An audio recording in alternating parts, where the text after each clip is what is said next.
is the 2 o'clock afternoon session of the American 14-1 Straight Pool Championship. We're now into the knockout round. Earlier today, we had the first session for the knockout round,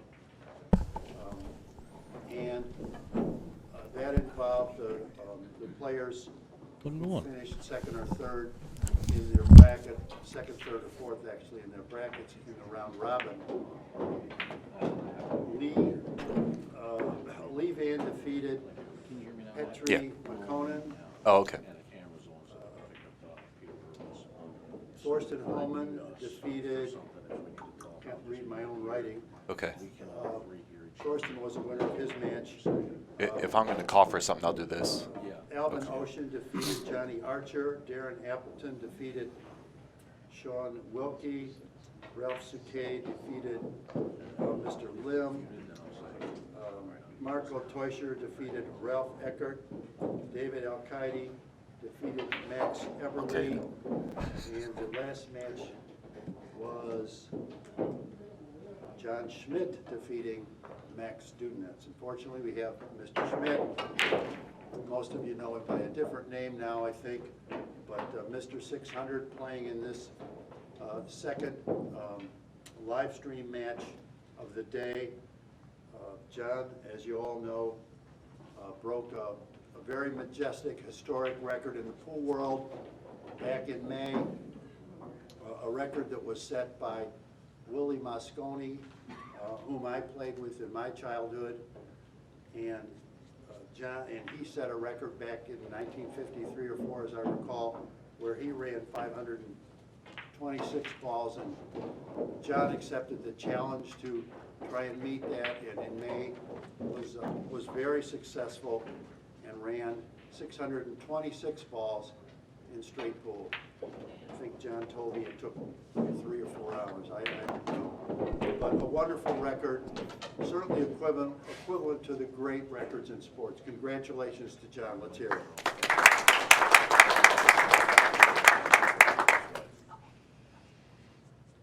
John is sponsored by, and let me look at this for 1 minute. And John's opponent is Ruslan Chinahov. Ruslan is just a terrific young player from Moscow. And boy, if you watch him play, a pretty impressive young man. This is Ruslan's second trip to our tournament. And I think that he advanced last year as well.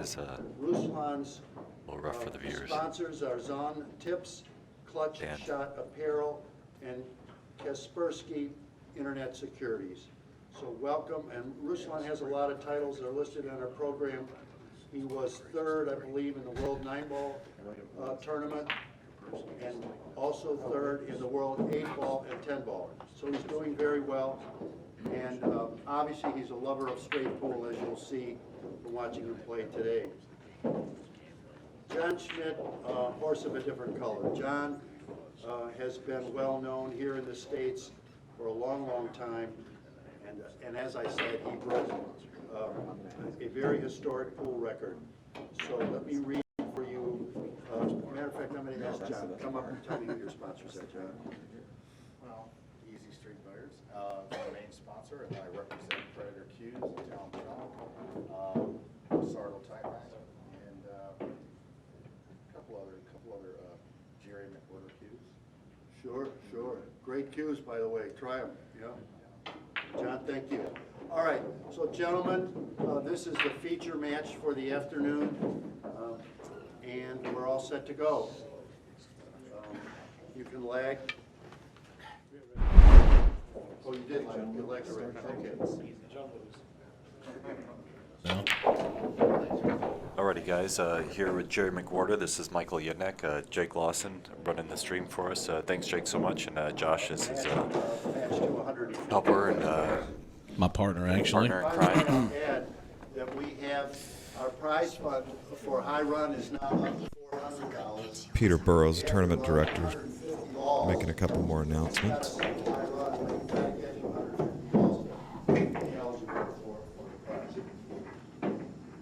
starting off right away, not sharked at all by Peter.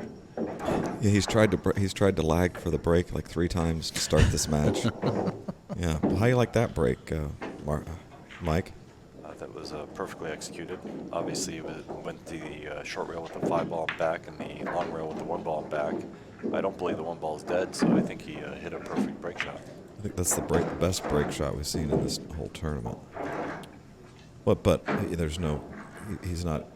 John's not in great danger of selling out here. So Yeah, he's just hitting the 5, making sure he doesn't scratch. Ruslan would do the same thing here. Probably put him back by that short rail, though. He's a little closer, so he can be a little more accurate.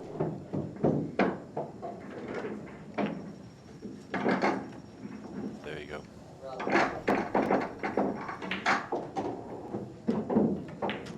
I think John can thin the 4 and go back up 2.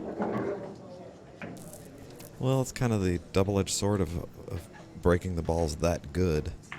You know you're not selling out a shot, but the incoming player can play safe pretty comfortably. It's not like there's a lot of traffic along the ways. Well, he's doing something aggressive John's here. kicking the 3 out, or the 5 out. Yeah. It was really aggressive, actually. Yeah, he's trying to get some balls out in play, which can be the sword you die on. I think Ruslan can hit the 10 squarely and knock the 8 to the rail. If those 3 balls are wired or locked, he can go hit the 10 square. He's got protection with the 11 and 13 and get a ball to the rail. I wouldn't use the 10, 3, 9 because the 15 precludes the ball from getting to the rail. But the 8, if those balls are close to locked or tied together. Yeah, that's a good call. Good transfer of energy. He'll be able to freeze them right to the rail. He's going to go ahead and either play the 1 on the side or play a safety off the 1, maybe the 1 in the corner. I think he's shooting at his hole. I don't think he has any John in the corner. any hit it perfect. He doesn't have any inhibitions to just shooting at his hole. And he does it quite well in case anybody hadn't noticed. I like playing the 5 and getting a little better angle on this 15, using the 15 to open up. He might open him up at the 5 now, though. Yeah, he attacked it straight ahead. Yep. Got a good roll with the 13. Taking no prisoners. He'll still have to address the 10, 11, 3, 2, 12, 8 soon. All congested. Well, I think isn't the conventional thinking more to chip out some of those balls and get above the balls and get some traffic off the table first? He's going to get rid of the 11, the 9, maybe the 4, but probably go to the 6 as quickly as possible to open up the rest because he's not recongesting when he uses the 6. If he were to use another ball, like the 7, he'd be pushing it towards the 6, 4, and 9. But if he uses the 6, he's pushing balls in the open, so there's no real threat there. Right. So he might play 14-6, go into him, use the 15 as insurance, and get the runs going. You know, I like 14-6 next. Now this is a 150-point game. The rest of the event, the round robin portion of the tournament, has all been 125. So there's a little more distance to cover, a little more breathing room. Exactly, that's the right word. So he's going to go into the 6. How the 15 is insurance. He doesn't have to die with that, but that's his insurance ball. He hit the top of the 12 instead of the center of the 12. The reason I do mention that is because getting a lead out playing straight pulling, striking first blood, and getting something control of the table is huge. And a little less treacherous if they're on a longer game, obviously.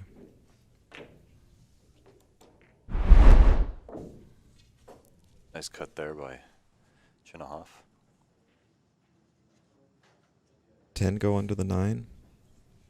Oh, I'm not sure. He might have got a little funny here. I think he can play the 10 clear.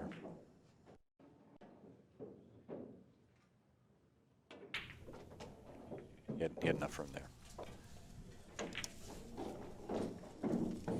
Back's starting to shape up nicely. He's got no balls touching each other now. He's got to get rid of the 9, the 12, and the 11, I think that is, and the rest of the rack should be a foregone conclusion. Looks to me like the 7 ball is the best break ball at the moment, which means that the 2 would be a good key ball. He might want to hold on to that a little bit. Maybe get rid of the 3, because that clears the pocket for the 11 and the 12. Then get rid of the 9, that clears the pocket for the 4, and then everything else is pretty clear.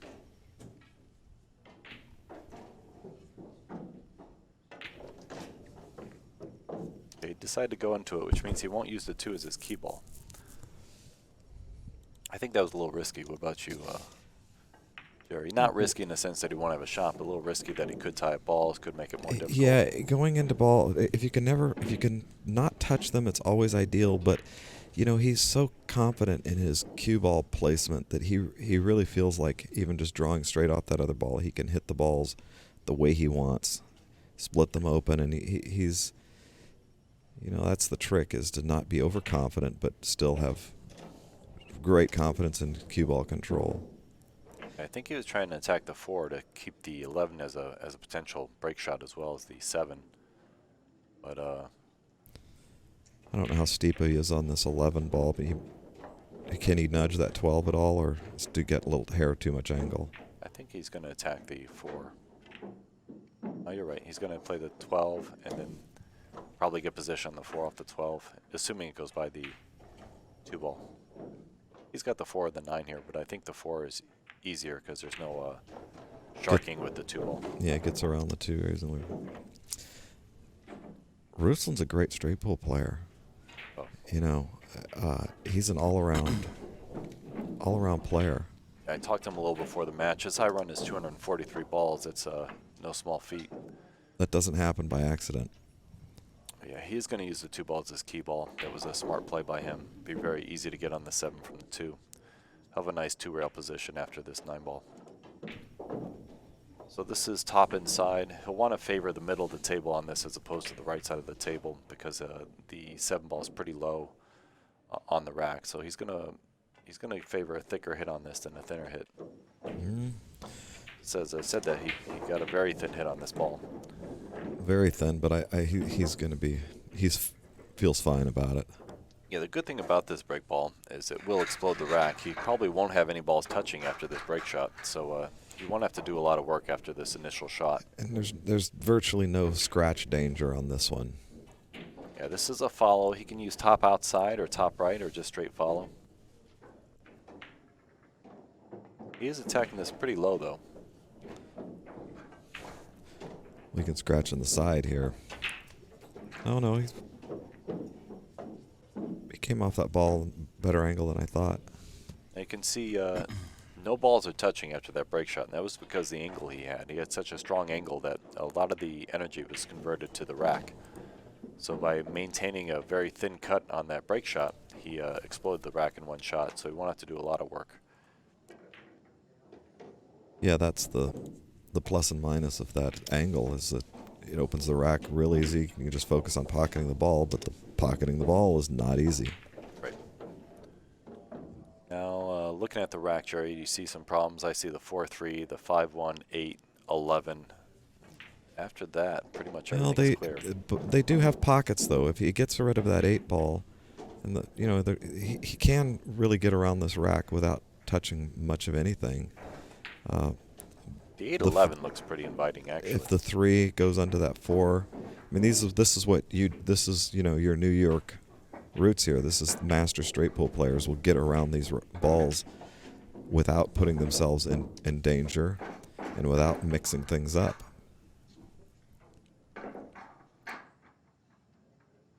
I would try to not go into balls here. Like, he's got the 9. The 9's his potential break shot for the next rack. He's going to eliminate a good key ball here by taking the 10 to get underneath these balls. He can play the 10 and get on the 6 if he wants. Yeah, it looks like following straight down and trying to maybe get straight in on that 11. He might get lucky and get straight in on it. If not, he's got the 6, or he's got a lot of options. But Okay, I guess the 3 or 4 does. So the 4 must go. Yeah. Guys, our angle's a little flat on this, so we're not coming from above. So some of the shots we can't see as clearly as the players, but great shot on the 4 there. You can never see them as clearly as the players. The subtlest and gentlest little angle can mean something when you're down there.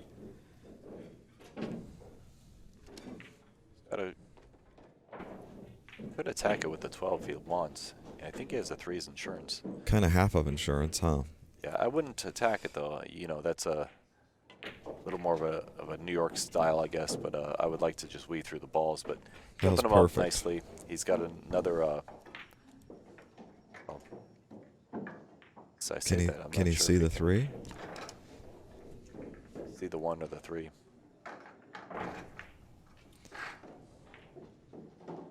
You have to get back at the 9. I'm not sure what he's got here. Maybe the 1. Yeah, had to back at the 9. Wow. Wow. A little unfortunate to shoot that shot after his last shot, but he did go in the balls, you know, Yeah. which made him eliminate a good break shot. He's got the 1 now, so he's okay.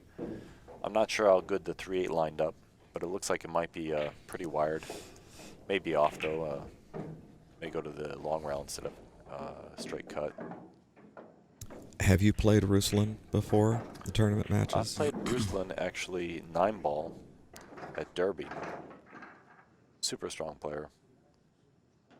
Gentleman and a very professional player. No nonsense, just goes and does his work and goes home. That was wins. that was a that was a nice shot there. Didn't, Yeah, he got didn't rid of disturb the 8, anything. and he get rid of the 5-ball next, so he'll get rid of the 8 and the 5, and probably use the 3-ball as his key ball. It's like 8-5, 11-2-3. Use the 1 as his break.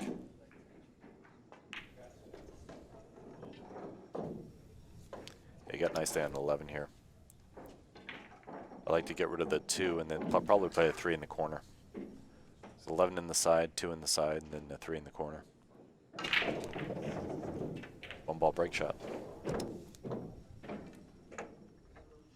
I think he's got to go to the short rail and back up, but he's got a nice line here. He may be able to kill it. Yeah, he'll go up table and maintain Yeah. a good line. Yeah, he's really dialed in. Can either stop it or go to the rail and out. I think he's pretty straight, so he can probably stop it right there, which is the ideal break. Yeah, he's going to take another thin break shot. Maybe draw it a hair back. Yeah, good shot there. Let's get a nice look at that break shot that Ruslan had on this previous rack. Since then, replay brought to you by PQ Tips.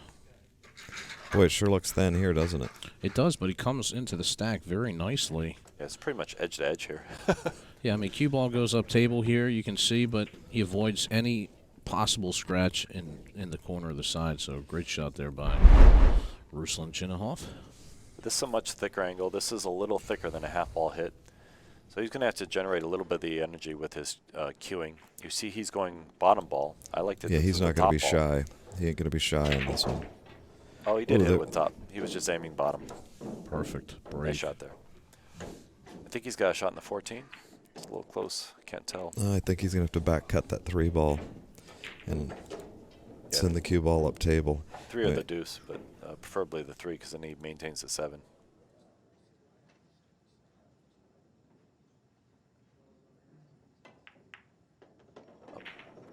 Took out 1 break ball, but he's good with the 7 still. He's going to get rid of this pocket blocker, so he'll get rid of the 15 ball and then the 14 as quickly as possible, maybe an 8-14 combination or 14-8 combination for that matter. Just to do a quick shout out to Ruslan Chinahov's sponsors. He's sponsored by Kaspersky, which is an antivirus computer protection software company. A good company there that he's been with for a little while now, right, Jake? Yeah, absolutely. It's the third largest security tech company in the world, based out of Russia. Nice. He's also sponsored by MezQs, Zan Tips, and Clutch Shot Apparel. Again, his high run currently is a 243. Nice little breakout there. And the 415 doesn't look that difficult because the 15 is a hair off the rail and so is the 4. So I wouldn't be surprised if he doesn't just combo, but he could chip the 4 out now if he wanted. Okay, went ahead and chipped it out. Now he's got the 15 and the 14 if he wants. Get rid of those 2 rail shots.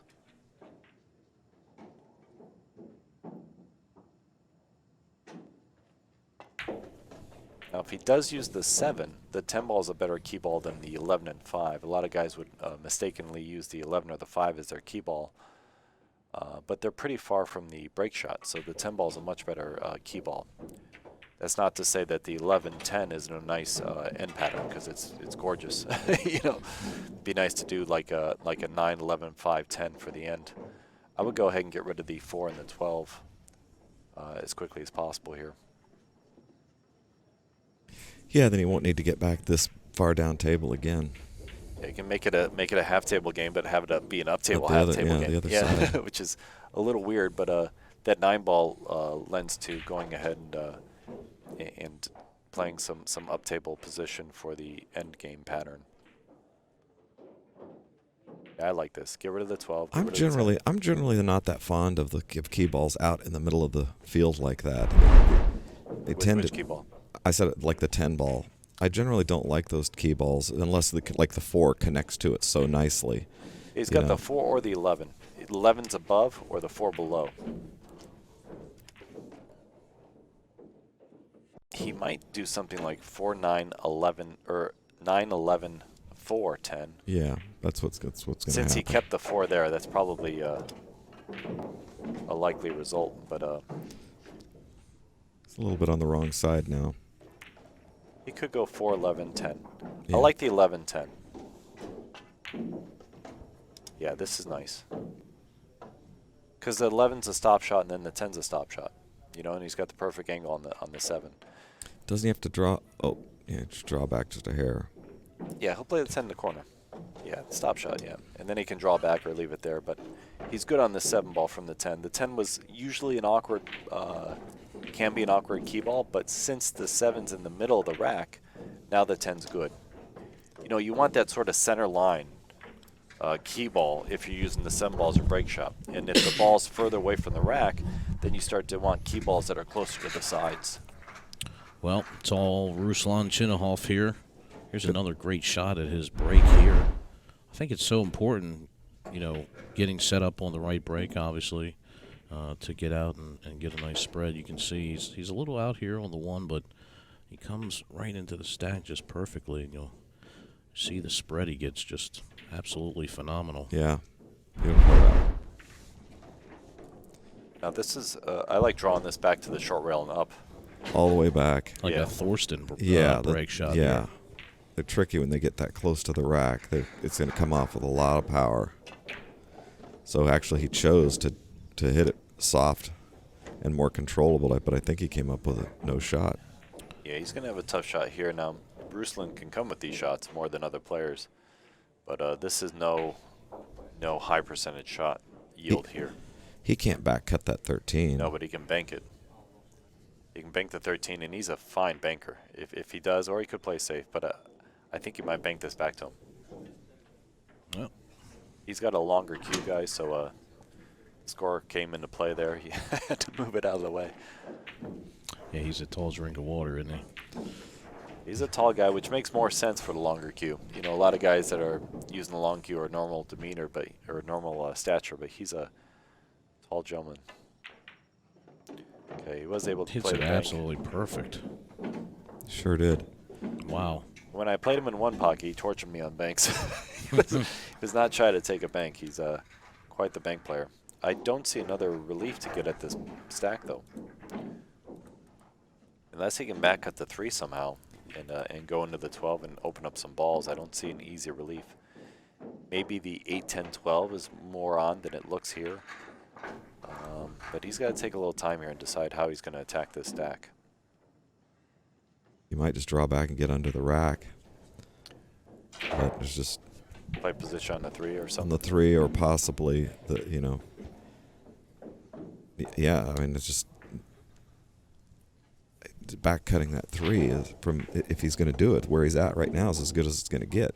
Yeah, but he's close to the 11. He could get a little thinner or a little thicker if that were the case, but he could also play it safe here. I mean, that's not a Well, that's why I crazy think play. if he puts himself back under the rack, he might have a really good safety opportunity if he doesn't If he get doesn't a shot lucky there. and get, you know, he could get on the 3, or he could get the 12 actually in the side, or even, you know, if he overstroked it, get on the 15. But we got to think that the run is coming to an end here. He's going to back cut that 3. He's going to knock out the 12, but he's not guaranteed shots after this. Yeah, I mean, looking at the table now directly, it's thin, but it's right up his alley. It's definitely cuttable. It's an edge-to-edge shot, but will he get something after? This is a gamble here.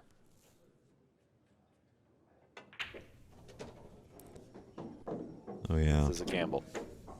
He got on the 8. Right.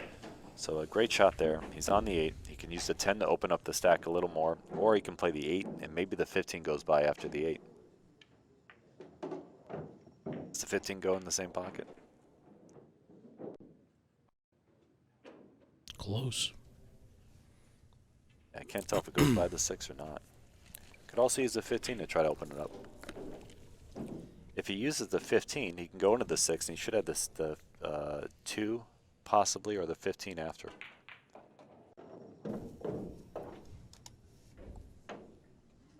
Maybe the 6-2 is pretty wired. I don't know about pretty wired, but he's Yeah, he's going to use the 10. I think he was trying to get thin on the 10, and he into did it. When he goes into the 6 and 2, he should have the 15.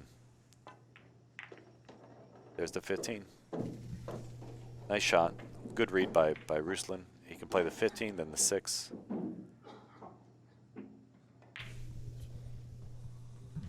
He's still, unless the 1-5 is on, he's still going to have to go into it again, though.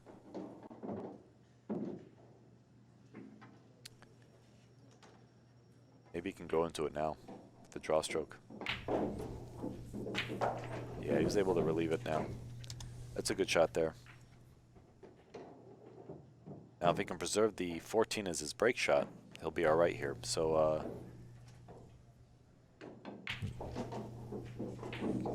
I might hold on to the 6 as another potential break shot. He's eliminating that ball, but that is a potential break shot. Yeah, he's playing it. I think he's going to go 13-4, get down on this 5 ball, or this 3 ball. 13-4, Yeah. 2-3. He's got something else here. Shoot that combination. Maybe he's dead. Yeah, he was Yep. dead on it. Still a good shot. There was separation. Just opened everything up. It was still missable, but he saw it as a high percentage shot that he could solve all the problems in one shot with. Now the rest of the rack, if we can see the whole table view. Yeah, that 12's going to lead him to the 4 is a beautiful key ball. Which those ones on the rail are generally not Good key balls. not but good he's key gonna balls go in this situation. He's going to be able to 13, control 12, his 4. angle perfectly. Yeah.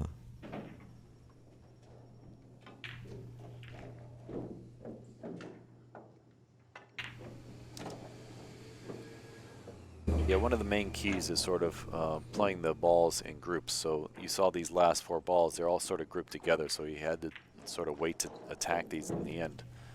He got a good angle. He's going to have to force this a little bit to get off. He'd like a little more angle on this 4. He might even draw back to the rail and up. He's able to force it. Perfect. You got a half ball hit there. That's an ideal break shot. Well, just when we thought maybe he was going to come to an end here, he takes a really strong bank shot here on this 13 Yeah, ball. he had a little bit piece of that 3 to be able to back cut. It looked like it was a lot thinner. Yeah, you certainly don't want to take a bank shot here when you don't have to, but he hit it perfectly and he's playing in good stroke right Yeah, now. his confidence is high. So if you're just tuning in, guys, we're watching Ruslan Chinahov. He's playing John Schmidt. John hasn't had an opportunity yet. He Hit a masterful break, and then that was the end of that. well, he lost the safety battle against Ruslan. And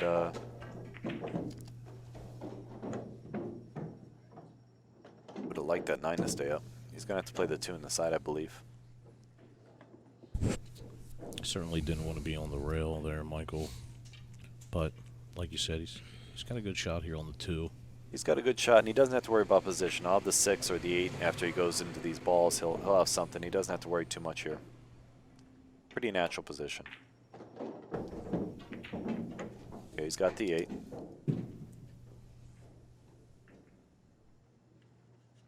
He can actually roll down and play position for the 6 to go into the balls if he wants. He's got the 11. Just going to chip as many balls out as he can before he goes in them again. He can use the 10 to go into or the 4 to go into the rest of them. And he'll have the 3 as a break shot for the next rack. He's looking good here. Yeah, this is great. He's got several opportunities to go into the balls safely. Yeah, I think the 4 ball's the move, though. And he's going right for it. Yeah, this is nice. And no balls are going to go towards the 6. The 13's going to the left side of the 6. The 12 ball's going to the right side of the 6. He should I think really he contest failed. him. If he failed to get high enough. He could use that 5 ball to get a little better if he's on the wrong side. Good thing about that 5 ball, it was sort of a useless ball, but now he gets to use it to get a little better position. It's good. Oh, Oh. my. Wow. We'll replay that, Jake, Yeah, to see how he missed that. absolutely. We'll take a look at that here momentarily. Certainly, these pockets they play tough all week. I thought he hit that well. If you catch any part of that rail, sometimes there's a tendency to stay up, and his run is going to come to an end here. Excited Yeah. to see this replay, guys. We're watching Billiard Sports Network. Please support that, guys. If you're watching this for free, a lot of times Jake puts on some pay-per-view stuff. Since the replay brought to you by PQ Tips, check him out at pqbreaktips.com. You can see here he's queued up over the stack here, which makes it problematic, and he catches just a little bit of the rail going in, and Oh, it he just hit that. hangs. He hit that pretty badly, actually. Yeah. He looked like he was just trying to spin it in and just hit it a little fat because he's paying attention to the speed of the cue ball.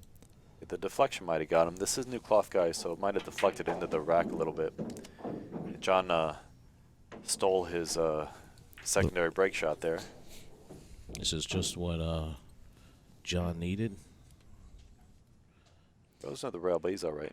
Now there's been, I think, 5. Jake, I'm sure you could correct me. There's been 5 or 6 perfect game 125s and out, and John was one of them. Well, it's interesting that you say that, Jerry, because although it has been 5 or 6 perfect games, none of them have been on this TV table, and it's played very tough all week long. We saw Albin at 123 the other night, and he missed a ball directly in the side, and then again at 124 the same shot. So a little bit tougher on this outside table.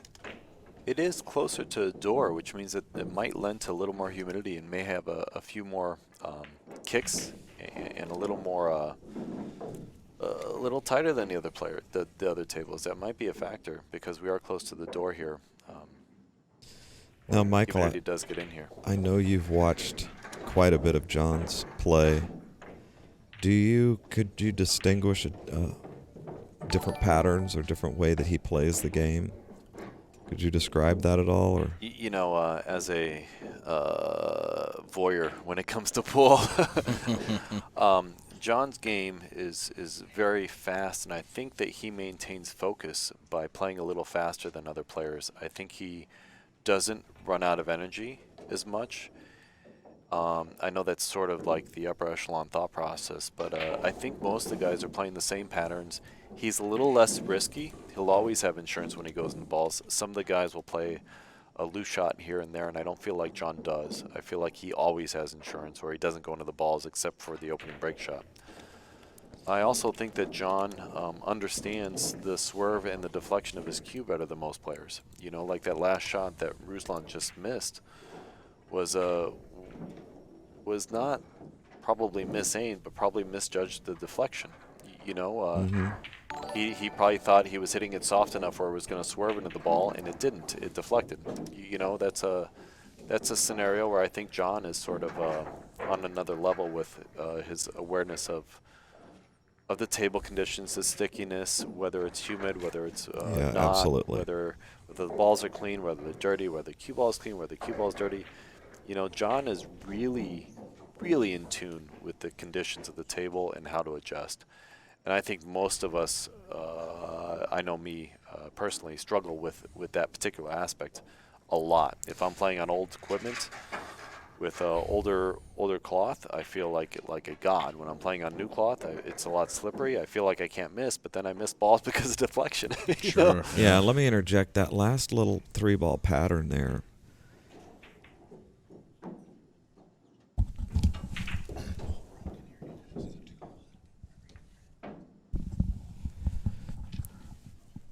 That last little 3-ball pattern there was really critical. He actually got a little bit out of line. and had to play that ball on the rail. He was trying to get straight in. So this is going to be a really important break shot to get his momentum started. There, beautiful. You notice he drew that ball. John just mentioned that we were talking a little bit loud. The way we're set up here, close, we are very close to the table, and there's no barrier, plastic barrier or any kind of sound booth.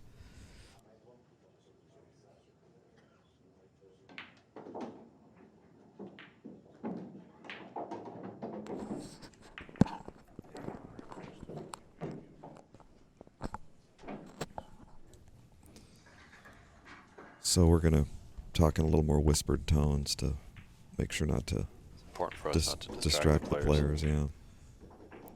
Well, it's a good point, too, because when one player is maybe thinking of one thing and overhears us say another, the doubt sometimes creeps in there. Or the coaching. Well, this is an important shot right here. He's got a chance to get comfortable and get a little momentum. The last thing he wants to be doing is back cutting this ball in, but I think he's going to come down for the 4 here, so natural 3-railer. he's just going to make the ball. He just wants to make that ball.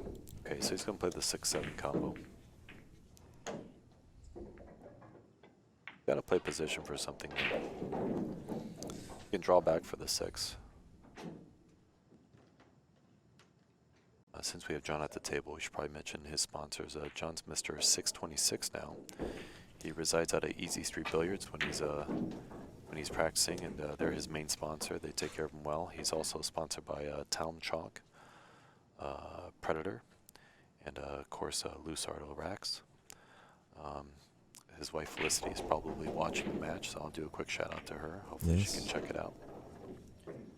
He's got a good shot on this 4-ball, and could choose to use the 9 to open him up, or he could try to weave through. I like using the 9. He's got a lot of insurance here with the 12 and the 14, so I would go ahead and go into the 9 here with some power.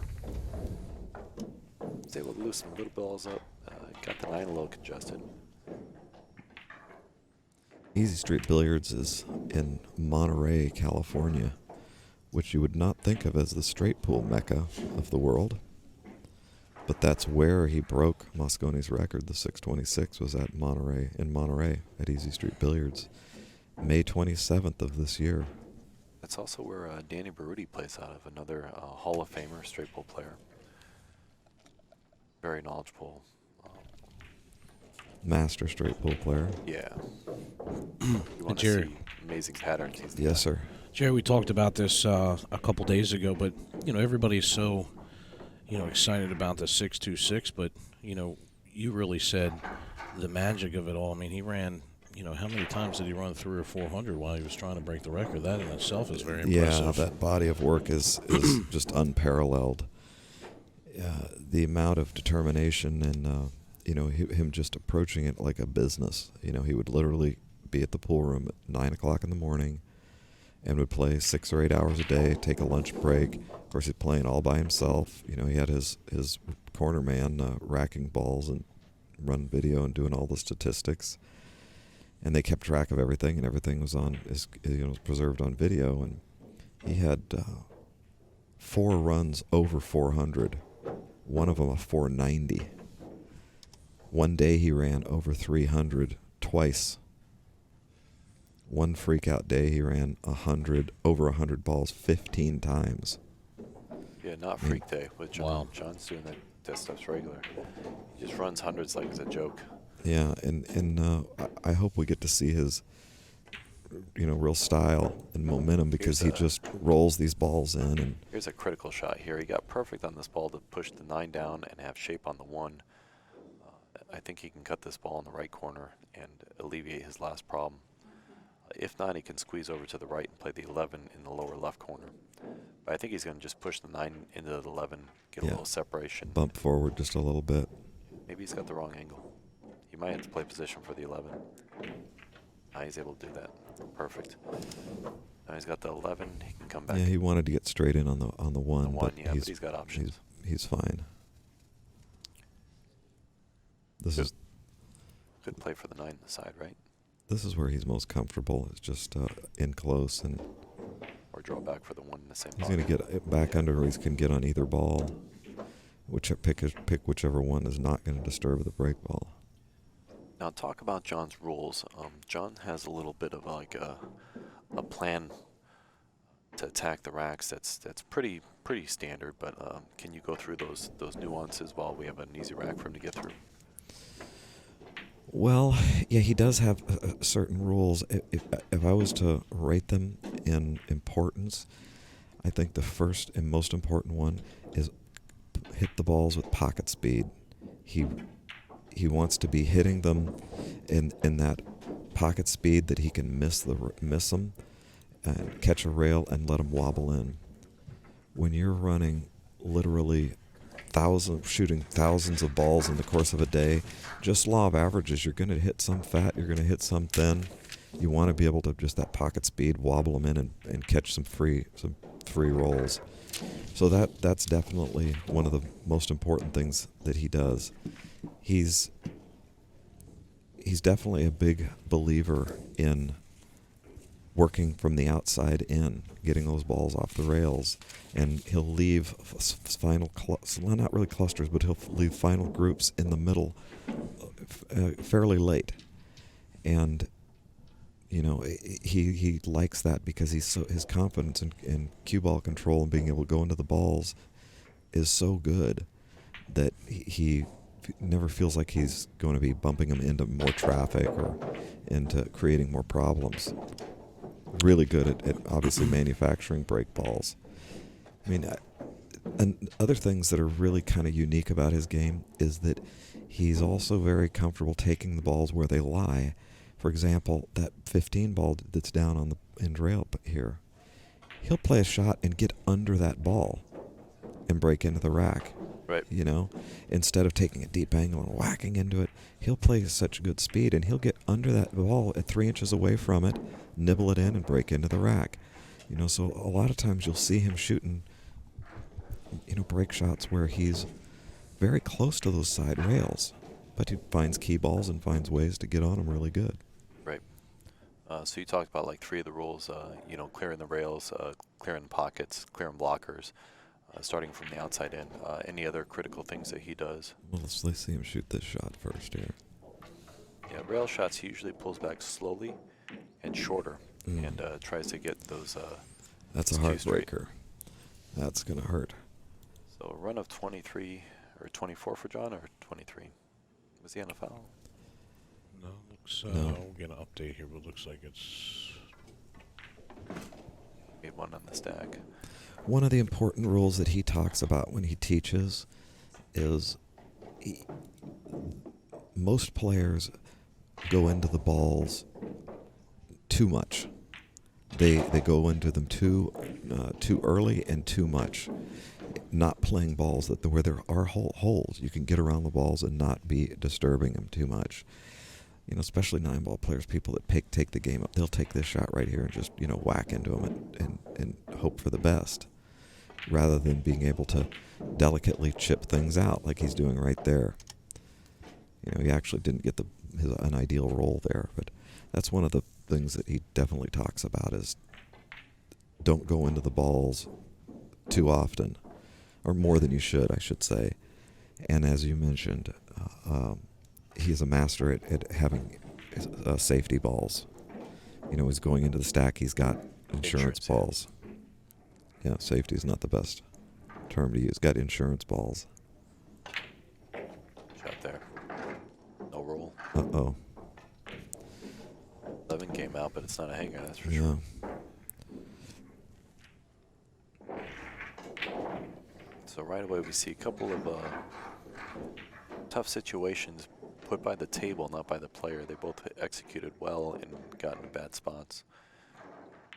John had a good break shot and ended up in the back rail. Maybe misjudged how to hit the break shot. It's a question whether you call that a bad roll or a bad choice on John's part in the way he hit the break shot. But with how many break shots he's hit, you think that he was playing it right. Got a bad roll. And then Ruslan went into the stack. Pretty tough shot and tried to get something to happen and forced to play a tough back cut on the 11, which he executed. Well, they both have the same master plan, and that is for their opponent to shoot not at all. they both plan to run out. Neither one of them. They both respect each other's game, and neither one of them want the other one to shoot anything. Of course, that's the dream that we all have, isn't it? Of course, yeah. So has to address these 4 balls, the 14-7, 12-4. It's got some relief with the 8 ball or maybe the 11 ball. Does that 14-7 look promising at all? Maybe. We can just get on this side of the table, is it? Because the Yeah, it's little possible. stripe and that 8 ball are bound up. Got some challenges. That's the main thing. He wants to address these problems with solutions as Yeah, quickly as that possible. shot in the side was more makeable than I thought it was. Or he made it look easier than it really was. If the 14-7 isn't good, he'll play down below the 11 and use that to get a little relief. Pop the 14 out next.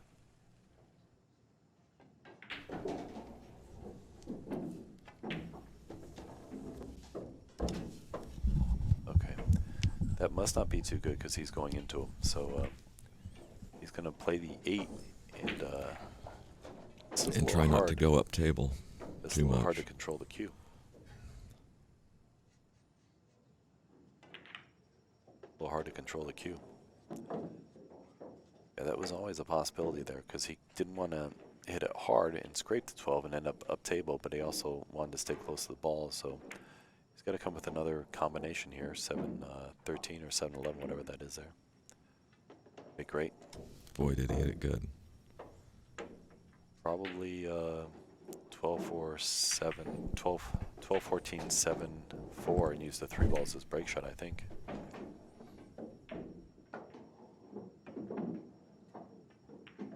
Cross me a little. He's going to try to push out that 12. Means he's going to take a tough shot in the 3 or the 4 ball. You think that was intention? Yeah, he's going to push out the 12 and take a long shot in the Take 4. a tough shot.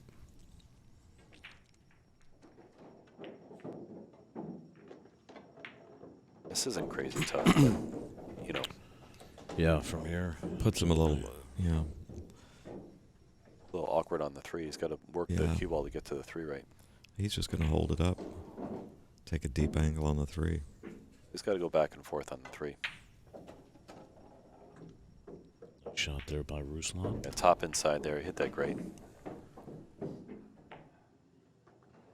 This is a pound shot or a low outside and draw out 3 rails. I think he's going to pound it over. Yeah, he was able to pound it. Maybe hit it too good. No, he's all right. Well, I would like to give you guys some updates on the scores from our 11 a.m. matches. Lee Van Corteza over Petri Makinen. Schmidt, of course, you see here over Max Dudinets. The Hitman over Mark Vidal. And Albin got it done over Johnny Archer. And, of course, earlier you saw Darren Appleton in stroke finishing a win over Sean Wilkie. Ralph Souquet over local player Raymar Lim. Marco Teucher over Ralph Eckerd. And David Alcady from Spain over Max Eberly. I was watching another match. How did the Appleton match go? Well, it was tough. Appleton was at over 100 and Sean was at -2. He just didn't have any shots early on, and then finally when he got to the table, he missed some pretty easy shots and, tried a couple shots, that he probably should have played safe on. So just did not fare well, even though he had a pretty good tournament in the round robin. Of course, he beat Alex Pagulayan on Tuesday night, or Wednesday night, I believe. He beat 2 of my other favorite players, too. Yourself? Myself and Michael Yednak. Yeah, there you go. Yeah, you got lucky. And those players moved on, and then you had the top 8 that got buys in that first round. So now they're locked horns. So Levan and Max Leisner are playing. Torsten with Orcolo, Ocean, and Niels. Appleton is locked in with Yanni Sikinen. Souquet and Alex Pagulayan, Teucher and Immonen, and then Alcady with Francisco Sanchez Ruiz, who I really, really liking this tournament. He's been playing great. Didn't know he could play a lot of straight pool, but we had an opportunity to watch him play and beat Thorsten on day one. And very aggressive play, very fast, and just a great ball maker. So Francisco trying to get it done. He trails out Katie right now, 42-15. So he will have to find some way to get at the table. Thorsten leading Orcolo 61-9. You know, I talked to Dennis. I saw a couple people in the chat say, you know, Dennis really good at straight pool, but oddly enough, he doesn't play a lot of straight pool. And we were just talking about it. He just has a great cue ball. Yeah, he plays has great. A great cue ball. Yeah, he just has a great cue ball. Well, any game you throw at him, his cue ball's so strong that he just dominates. You know, with a lot well, of let me give you another story. You know, the Derby City Classic, where they do that challenge, where you pay $100 to buy 12 tries at making a high run, and then the top high runs over a four-day period advance to a single elimination tournament. It's a great event, great added money, run really well. All the greatest straight pool players are in there, 10 hours a day for 4 days trying to make high runs. So nobody's record touches Dennis's record. Oh, sure. He's the most tenacious. He's in there, always on the list. He's always buying. It just stays at it, runs higher numbers. He has the Ruslan's back, guys. Sorry to interrupt. Yeah, he has the strongest determination. Well, to be able to run a 200 and then miss and then just rack them up and just start again. I mean, nobody's record is close to his.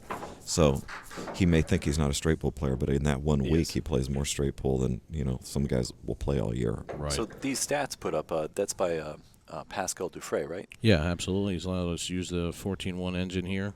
It's a great engine, guys. You can see the offensive play index, which is very similar to the TPA. Ruslan playing at a very high level, 9.56. Very strong right now. Of course, we all knew that was going to happen. Oh, no. Boy, Michael, have you ever seen that happen before? Yeah, too many times. So what happened there, that back ball comes back and gets the cue ball with the double kiss and pushes it right into the corner. Not a bad roll, really something that you have to defend against, and there are different things you can do on that break shot to avoid that, but little brutal for Ruslan. Yeah, he certainly doesn't want Schmidt back at the table. So Johnny not punished too much for that frozen to the rail miss. Tough shot he had ahead of him there. But ball in hand, looks like the 1-5 might be close to wired, and he's got the 10 ball. I suspect he'll play the 10 because he'll have the 4 and some other balls after. Doesn't have to do anything with the cue ball, just a top shot.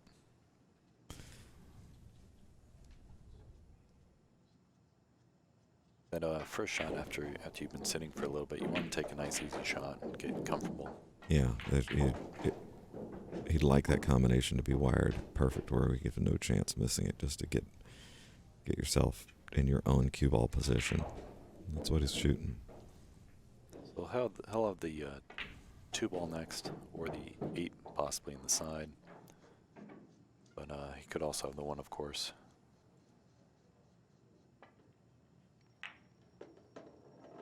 Played for the 2.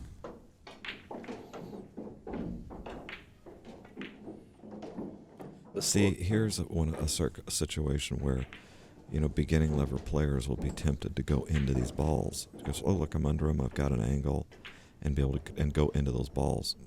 Huge mistake. Right. If anybody was to learn anything from listening to your commentary and learning how to play, if they learn that right there, don't go into the balls as often as you think you should, and don't go into them underneath. Yeah, attack them from above. Right, yeah. Yeah. Right. If you're going to go in the ball and you don't have insurance, it's always best to attack from above because you're pushing balls towards the rails, and usually you get some sort of loose ball, in your favor. Now he can go into it, and he's got tons of insurance. He's got the 8, the 6, the 15. There's no risk there. Also, don't ever go in the balls with risk if you can avoid it. If you are going into the balls with risk, play the best percentage you can. Give yourself a good chance. Don't baby it. Don't hit a tentative. You got to play it with a little authority and a little confidence when you do have to attack it sort of loose. But you should very, very rarely have to do that. Hopefully your opponent put you in that position, not yourself. Yeah. I heard a conversation between guys in the straight pool league, and they were talking about another player in the league that's a much better player. And one of the things that they said, well, he never seems to get stuck in the stack. He never seems to get stuck on balls. Yeah, there's reasons for that. He's playing the right angles to make sure that the cue ball has enough speed that when he does go into balls, he doesn't have to worry. Or he's always got insurance. One of those two things. You can glue yourself to the back of those balls. It's fine when you've got a couple hanging in the corners for insurance. He's going to get rid of this 14 and probably use the 13 balls as break shot. With that in mind, he'll want to clear areas like the 13 and 12. Yeah, I expect him to touch nothing else here and whittle his way around to the... Yeah, minimal cue ball movement and touches as few other object balls as possible.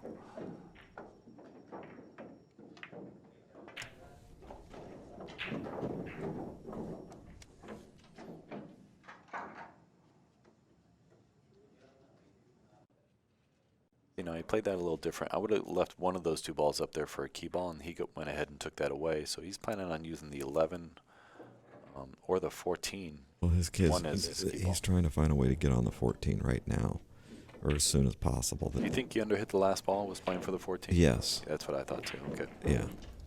He was trying to get on that. He's trying to get, if he gets the 14 out, he's great. Well, but he's like, he's straight in on this 5. The last thing he wants to be doing is trying to draw it back to the perfect speed. That's... Yeah, but that's what he's got to do. He's got a little relief. He can use the 11 and 12. Both are good key balls, so he's not in too much trouble. Right, he's not drawing up for it.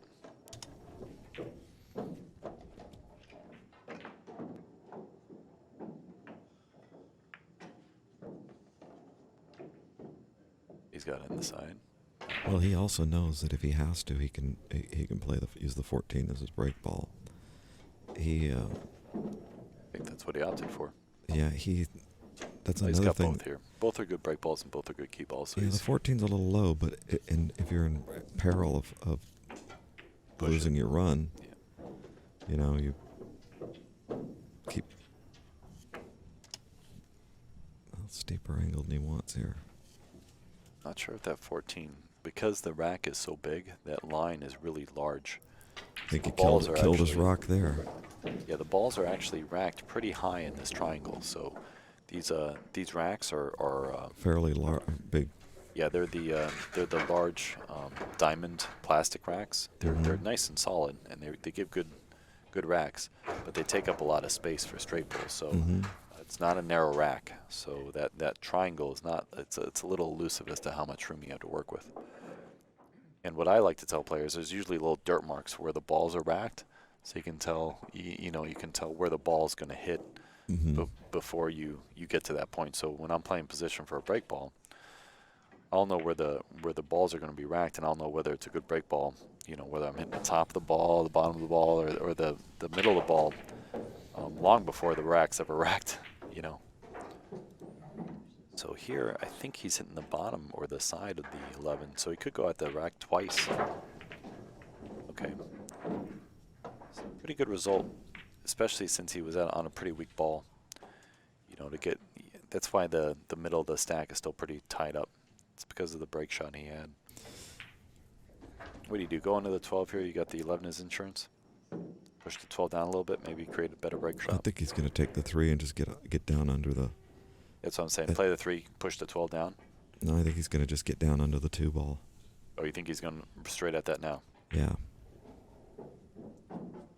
Like pushing the 12, maybe creating a good break shot to open up the rest of those balls. I think that pushing the 12 is good too, because he's got that ball on the side. Yeah, he's got insurance. If it rolls funny. Now this is where I wouldn't play position for the break shot in the 12, because I'm pushing those balls right onto the 7, 2, and 11. I'm just tying up everything. Mm-hmm. So I'll be surprised if he goes into them with this 12 ball. Okay, good. Yeah, he wants to get under He didn't these. prove me wrong. Now he can use the 2, and then he can use the 11 to go into him, and he's got the 7 as insurance. I think he got a little squirrely angle here on the 2. He can't nudge the 7 out so easy, and then if he gets above this, gets to where he can make the 7, he loses his angle to go into him. Yeah, he's going to be too So high in the stack. I think he's going to use the 7. He's just going to come sneak under it with the 2 ball and use the 7 to go into him. I mean, I have a choice here. Yeah, but notice he wants a deeper, kind of a deep angle on that 7. He wants to still hit him, but he doesn't want to get, just tangled up down here. He still has insurance with the 11 and the 13 on the side. If he hits the 12 square and freezes up on it, he still should have a shot. So if he can get anything on the 7, I think he'll use it. But he's opting to back out and get on the other side of the balls. He's a little on the underside of the 11. That's not where he wanted to be. He wanted to be able to come get back down on these 2 balls. Yeah, he wanted to be above the 11 or the 13 instead of underneath it. Yeah, it's at the 13 on the side. Yeah, 13. He's scrambling. It's not coming easy. A little bit of work here. He might go ahead and play for that break shot off the 15 ball.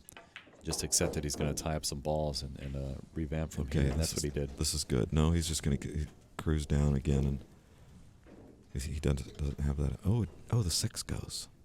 Well, that's a whole nother story. 6 goes. Oh, nice. Yeah, he's still not going to do any damage there. He's going to play Doesn't the 6. he have a little insurance gentle with the angle? 15. Does he have a little angle there? Yeah, but there's a lot of space. Yeah, he's between. drawn back. He's drawn back 8 inches. He's got to give. No?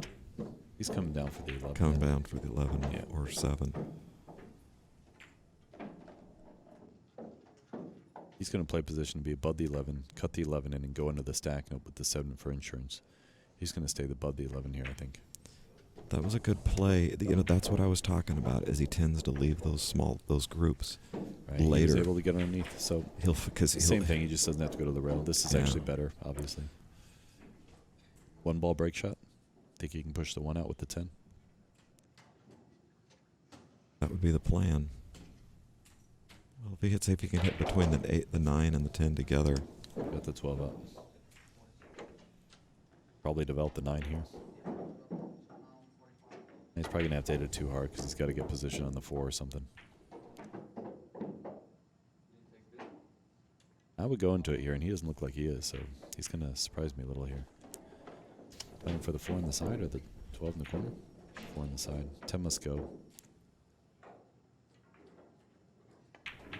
And he'll play the 3 and the 9 in the lower right corner. Yeah. You get on the right side? You got underneath it, right? Yeah. Yeah, you saw it. Barely. You had to force that over and cheat the pocket. Good shot. They'll use the 1 as his key ball. He's going to get rid of these 2 balls. Another thing interesting about John's game is what you're almost never going to see is him shoot a break ball on the side. He just doesn't use them. Occasionally he'll leave the cue ball in the stack and have one on the side. But he can usually manipulate the balls. Yeah, I was wondering if he's going to go to the rail or come out and He's straight in. He's not Okay. straight in, but he can follow 2 rails out. yeah. Not ideal, but he's got it. Now that's another thing. I used to practice with Danny, and one time we were playing, and he had it underneath the break shot, and then underneath the rack break shot, and I was like, oh, you played underneath the rack today, and this was after playing him for like 3 years, and he goes, yeah. He goes, you never see me do it, and I said, no, I never see you play underneath the rack. He goes, yeah, it's because it's wrong.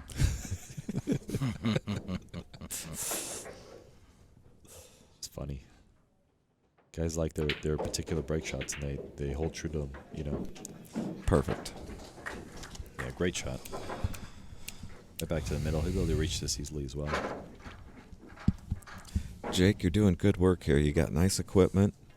You're on top of the show. Sounds good. Appreciate it, guys. Headphones are great.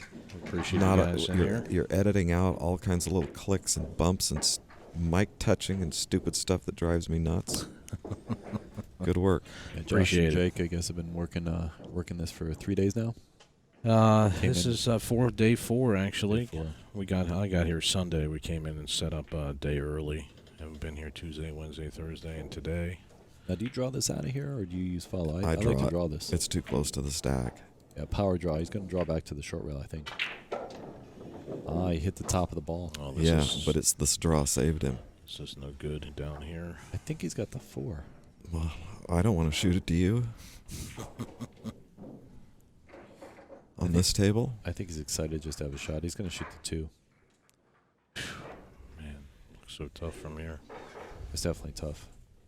Any Fortunately, sort of the spin, 14 is jellied up to the side pocket, so if he can, we can pot this ball. but the cue ball's coming much farther. He's taking the 4 or the 2. I can't see which one he can see.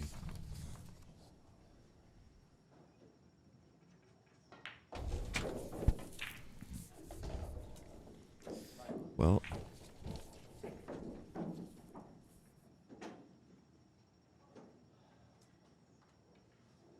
Both of these shots are he's missed. cutting the 4 on the side. But doesn't it look like the 2 ball is huge? He's got to Wow. be careful here. Maybe the 14 helps him. It does help him. Oh, but- he hit it great. Wow, he read that cue ball placement really good to avoid shot. that scratch. There's a recovery. Now, those are things that John, you want to talk about why I think John ran 626? Sure, I do want to talk John. about that. John comes with the shot. John will be out of line after a break shot. And typically after a break shot, you can't really control it as well. He'll be out of line. He'll come with this incredible shot. Get right back in line and start going to work. You know, and that's the thing that I think really puts him apart from other guys. Another thing is that his pace at the table is so relaxed, and when he gets into that rhythm and he's just rolling balls in and just dinking them around and rolling and never doing anything hard, you know, he'll play all day long and he's not exerting as much energy. You can't sit and study on the rack and look at this angle and all that. You can't do that and run, 300 balls twice a day. You That's just, the energy conversation. yeah. Conservation I was talking about. Thorsten actually talks about that a lot as well. Thorsten's big on sort of one-stroking balls, and when you get that challenging shot, putting 100% energy, using 30-40% of your energy the rest of the time, and then when you got to gear up and you have a particular position you got to play for, a particular shot you got to come with, then he amps up his focus. Mhm. I think that's critical to maintain these high runs. Yeah, he got out of line. He wanted to have the 10 there. He hooked himself. He's got the 14 as insurance, but he would like to keep that for later. He's going to play the 14 now. Boy, this is not what he wants to be doing. He wanted to get rid of that 10. What an interesting little lesson that was. Is a tiny little dink shot in the bottom rail, and you wouldn't think that you could get in trouble. Guys, he's if you're just tuned in, I see a lot of people asking. You're listening to Jake Lawson, but mostly Jerry McWhorter and Michael Yednick. Pleasure to have us here. Jake, thanks so much. I've had the pleasure of John running, 200 and 300 balls on me numerous times. And well, I was very much involved in when he was doing that. He would do those 1 month training. Exhibitions. They were exhibitions because he was in the pool room doing it. But he would go up there for a month to his pool to Easy Street Billiards. He would stay a month and he would play 6 to 8 hours a day, 5 days a week. Take a couple days off and resting, and everything was being documented and recorded, and he was taking a real frontal assault at breaking that record. And one of the things that was really interesting to people coming in and watching him play is that how relaxed and conversational it was. He would be on a run, he'd be on a 250 ball run, and just talking to people, walking around, and just shooting real loose and easy, and people talking to him, and he'd kind of be commenting on the rack, and you would think it would be just this dead serious, I'm sure people would like to know what was his diet great like. shot, What great was his, shot. That was a beauty. Yeah, developed the one nicely. What was his diet like? Was his vitamin regimen? What was his sleep regimen? What did he do His on diet, his days off? his diet is, this kind of the same diet as normal, which is, half a notch above horrible. So, he. I don't know how scientific it is, but there's a Chinese restaurant like 4 doors down, which we ate lunch at it pretty much every day, and he ran 300 plus balls off of a full plate of fried rice fairly consistently. So he kind of determined that that's his Fried rice is his. chicken fried rice, and which is all starch and carbs and Well, carbs is supposed to be good. I yeah, know it gave him the energy. a lot of sports fanatics like to eat a lot of carbs. Did he run? Did he do any jogging? Did he do anything else? No. He's had kind of habitual back problems through his life because he was a real serious golfer, real good golfer, and that can kind of come with that territory. So he had some back injuries. So he would have certain days after playing, 8 hours a day, where he just could, barely walk around. And sometimes he'd be flat on his back in excruciating pain. His back would kind of go out on him. But then he found one other little key. There was all these little keys along the way that just kept improving his performance.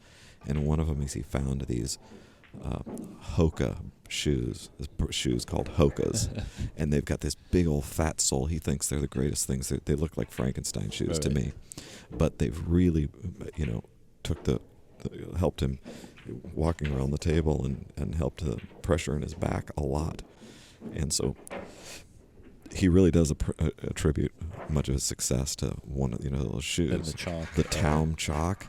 I gave him a piece. Yeah, I gave him a piece of that Town Chalk, which I can't say enough about. I mean, it keeps here's a little Town commercial that I'm not getting paid for. A friend of mine's got a brand new gold crown put into his house, and he's had it there for several months, and we've calculated he's played about 1,000 hours of pool on this brand new cloth, and he allows nothing but the blue Town Chalk on that table. I've just been played in it all day long. Your hand's perfectly clean. Right. The balls stay cleaner than normal. No skids. It's just you wouldn't think a piece of chalk would make that much difference. Come on. Now, did John talking about the break shots? Does John prefer a draw break shot or a follow break shot? He's a high ball guy most of the time. Certainly on the new cloth too, on new conditions, polished balls, new cloth. That force follow break ball, you can power through the rack and it'll hook around the rack and dive to the bottom rail and duck that scratch. Right. That's not as okay. Let's stay still here. A 5-ball here. He made it. Oh, good Lord! Wow, hit that good. Yeah. So as you were talking about learning to adjust between the different equipment, and no question, I've learned more about the way how the different conditions play from John than he knows. He knows all of it. I mean, he pays attention to all that stuff. I'll give away another secret. He prefers, after he'll clean the balls, but then he'll take the cue ball in his hand and rub the cue ball in his hands and to where it gets, takes the polish off of it. So the cue ball's got more grip than all the other balls. Right, so now you can use inside English. You can use inside English and stuff on the cloth. Yeah, the cloth will grab a little bit better. I mean, once the ball's super polished and clean, and then great shot. All right, guys, just want to talk a little bit about what he was doing to try to get that 626 runs for those inside viewers that want to know. Back to the match here. John's making quick work of the last rack. Pretty simple out. This one has some more complexity to it. It's got the 2, 12, and 4. A little congested. 6 balls, not really a good break shot, so he still has to develop a break shot. I wouldn't be surprised if he used an underneath the rack break shot in this particular case, but he might try to develop the 4 or develop the 12. Let's see what he does here with this rack. I'll bet you he gets a nudge on the 4 balls, although he's perfectly fine with under the rack break balls. Matter of fact, I did play him a while back, and to where I could have a chance to shoot a little more. I played him where he has to shoot all of his break shots have to be under the rack. Right.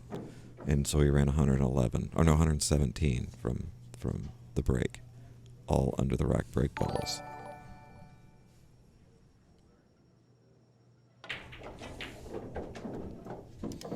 Right, so I believe he's played for this 13-10 combination. Also think the 7 clears, so he doesn't have to worry too much about his cue ball. He can go up a little bit and should have a shot in the 7. So that 15 sneaks under the 10 nicely. If the 15 sinks out there, he's going to shoot that first, but I think he's going to play the combination. 15 must go.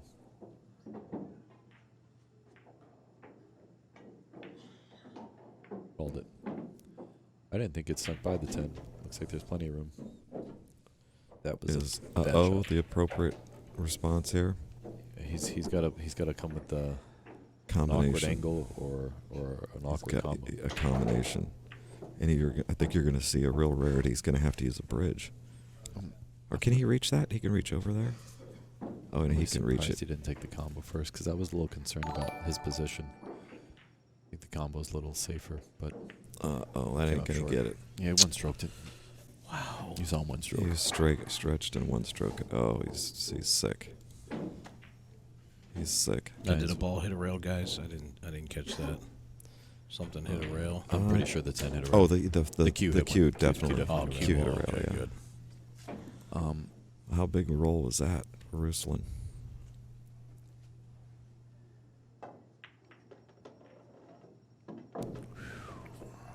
So might be able to bump the 4 out here and have shape on the 10 or on the 7, but I think it'd be too high if he did that. So I'll probably just play for the 6-ball break shot. Boy, this is turning into a nip and tuck match. Yeah, that was Johnny just tied it up there. Got a short lead and then his opponent back in. Maybe playing that combo, maybe he would have let the cue ball go a little too high. Maybe that's why he didn't play the combo. I'm trying to think of why he chose the 15 first there. He was able to develop the 4. As Nice you shot. called it, nice shot. He's got the 6, 7, and 12.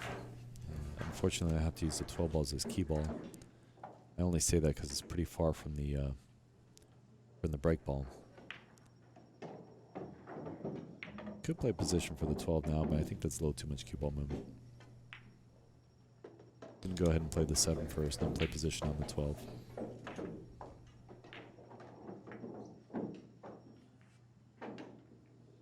If he's straight, he'll play for the upper right corner pocket. If he's got a little angle, he'll play above it.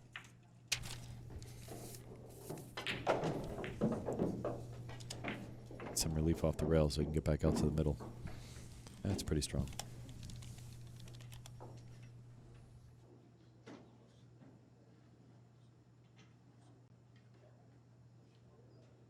This is a power stroke, guys. So it should pull back all the way here and have a nice long follow through. Just like that. Right back to the middle. Yeah, hit it sweet. Hit it perfectly.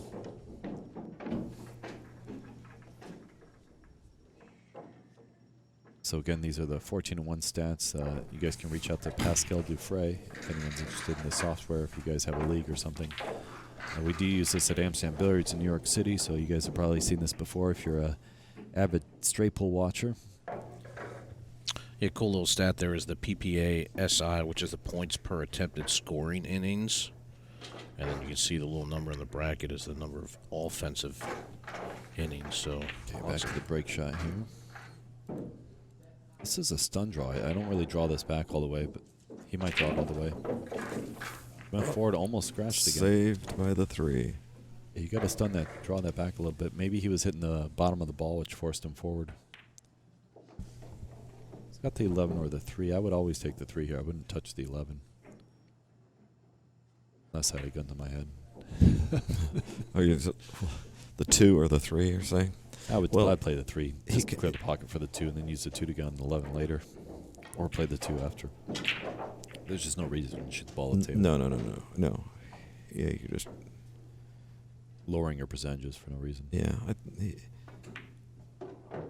you guys just tuning in, Ruslan is the one at the table. Johnny was just at the table. So patiently waiting an opportunity to shoot again.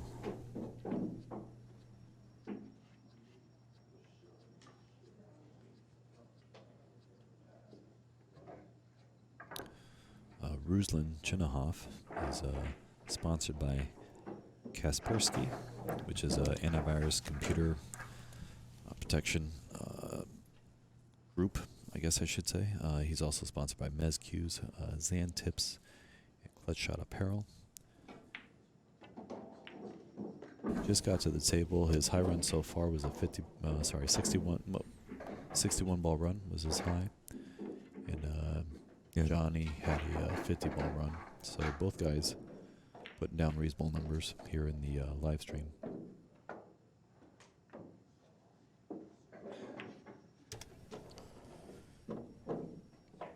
Do a quick shout out to Felicity. I'm sure she's sweating the match. Very supportive of John. Probably the special ingredient that wasn't mentioned why you ran the 626. Oh, she was mentioned. She was actually a guest on our the commentary that we've done on the run. She was one of the guests. There was it really was a team effort. And John is the first to say that he could not have done it without Doug Desmond. I call him his corner man. He calls himself the rack master. But he couldn't have done it without Doug. Absolutely. The amount of work that it takes to run the cameras and set the equipment up and rack balls all day long, and keep all the statistics and do so. Tracking everything has been instrumental, and Felicity's has been there as a support team in a huge way. He couldn't no way he could do it without her. It really has been a team. Back at this match here, we have Ruslan has a little cluster here at the base, the 7-14-12-1, a bit congested. He could use the 6 to alleviate that. Maybe the 7-5 is potentially wired. Not sure. Just there's a 14. He can sneak that 14 in the middle of the cluster. If the 14 goes, that'll solve all of his problems. That'll open everything up. He'll still have to take care of the 7-5 later, but that'll definitely make his work a lot simpler. Looks to me like the 9 ball is his current break shot. It's a little high and a little close to the stack, which means it's a little rough. Be nice for him to be able to push out the 7 here. If he's got that, if he can push the 7 as break shot, this should be a much easier run. Now the 1 ball's insurance here. Just like that. So now he's got the 5 ball or the 1. Probably play the 5. Maybe push the 7 out a little further. Ruslan is a master at smoothing the balls in. Giving himself, as we were talking about earlier, the highest percentage chance of pocketing balls. Miss one bit and little bit and still wobble it in. Both of these guys are extremely smooth players. That's important. Pocket speed's what's saving these guys a lot of the time. So he's going to play 1-12, 9, 10, 7 balls as break shot. Try to get a stop shot in the 12, which would be a stop shot in the 9s, maybe a slight follow on the 9 in the side. And play the 10, draw back a little bit, make his break shot nice and close. We're looking at connected on out here by all generated by Ruslan.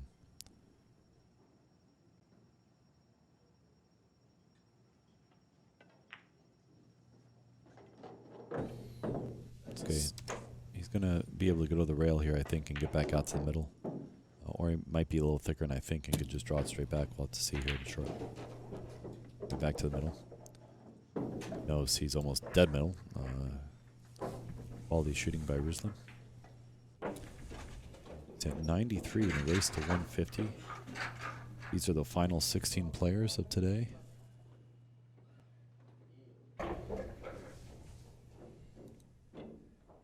Playing for 57 balls. Haven't gotten in any safety battles that would probably favor Johnny, since Johnny has grown up playing straight pull, whereas Ruslan, I think, is a run-out beast. I know both guys have a good cue ball, so I'll be curious to see a safety battle, to be honest. I do find that to be one of the more fascinating aspects of the game. Forcing himself to come with a long shot in the 6 here, or the 11. Look at this. This is interesting because even if he can gently roll down off this, make the 6, these balls are tied up down at the bottom rail. You can't just. Yeah, I think the 13 balls or the 11 balls a little better. I think it lends position to the 12. Might hit the 12 square in the face. Oh, I think he's going to come underneath it. Oh, beautiful. Should be able to play position on the 2 if he wants. Or come back up for the 6 and the 1 and then use the 9 ball to open him up. I would like to get rid of this 2-13 if possible before I did open him up. Actually, that was the perfect angle to roll one in and come under the stack.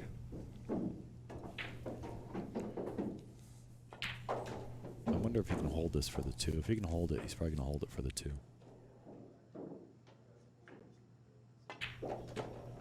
Okay, he couldn't hold it, so he's come back up for the 1 or the 6.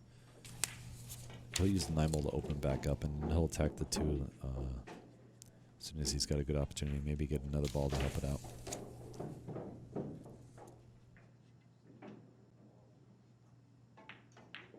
Okay, he's going to break it now, using 1 ball's insurance in the side. Good play. Needed, because he doesn't have any other shot but the 1, really. Oh, the 3 is straight in, isn't he? On the side, the other side? I think that's the 5. But or is the 5? he might have the 5 on the side or the 1, but he chose to break it out with the 9 because he knew he'd have the 1 as the last resort. It was the smart play. That's exactly the lesson of insurance balls.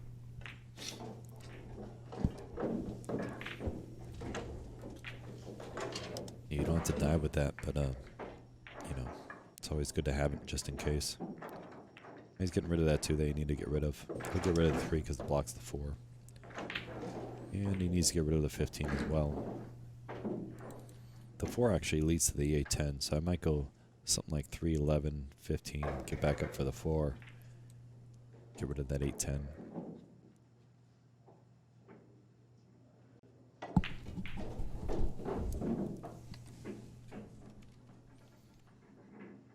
You're trying to group balls, you want to see what ball leads to those other balls. So he might be able to play position for it now, and then he could keep the 4 as his key ball. That's actually better. I think he got on the 8 and pushed the 11 down a little bit, held position on the 15. Or he can draw back, maybe develop the 14 here. Yeah, develop the 14, nice play. With that, the 4 ball's a little better key ball now. The further he pushes the 14 to the right, the better the 4 becomes.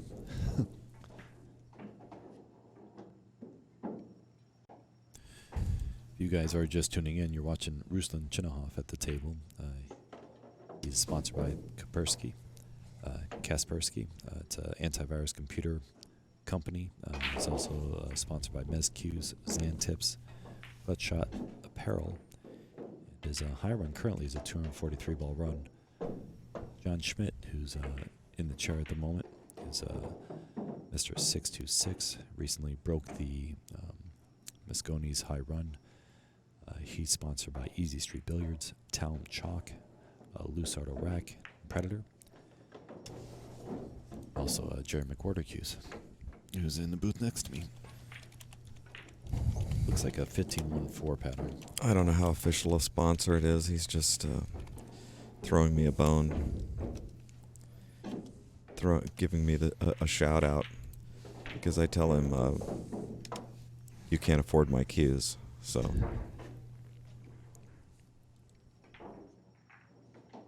it's interesting that the Ruslan, not too many sponsorships in the game. Not too many players have sponsorships that are outside of the game.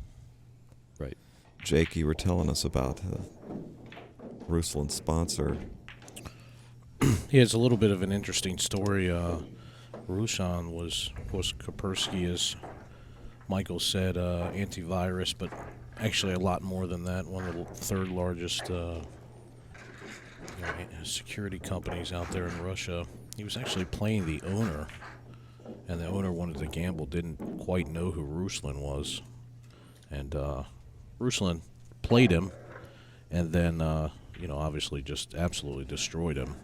And then Ruslan kind of felt bad and said, look, I don't want to take your money. And the guy was like, no, take it. Here's now, some more. now I want to sponsor you. So that's how you get a sponsorship, I suppose. That's one system. Okay, so you saw the cue ball arc down with the top ball. Right, that little forced follow. That's a constant method used by all the straight pull players when you're using a follow shot.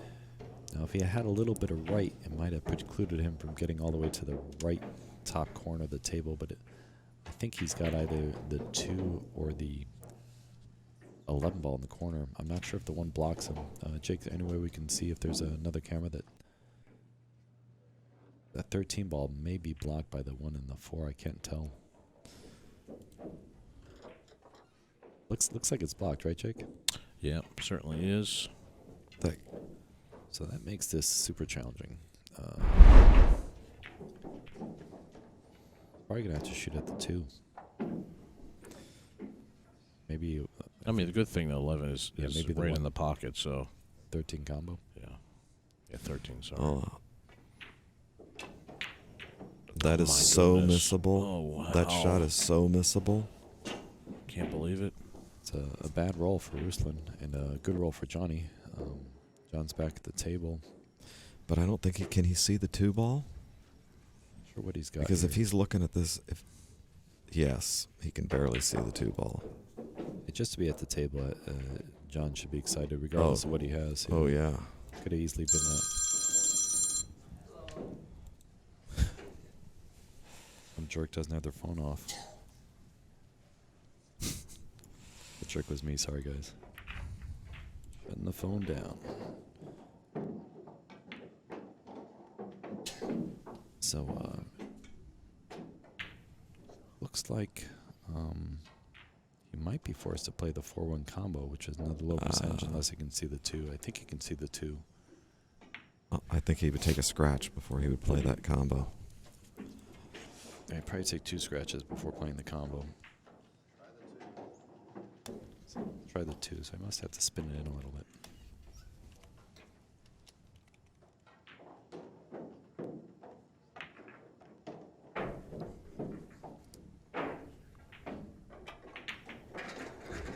There's a nail biter. He jumped up a little bit, but was able to put it down. I think he was as nervous as we were.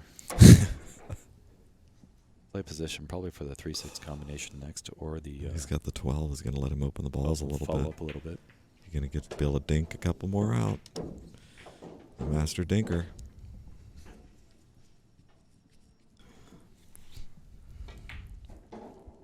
Play the. It's 11 ball. Go in between the 5, 6, and open them up, or he can play the 7 and get to it later. Yeah, he's not. Opting to cross me a little bit. Play the 1 first.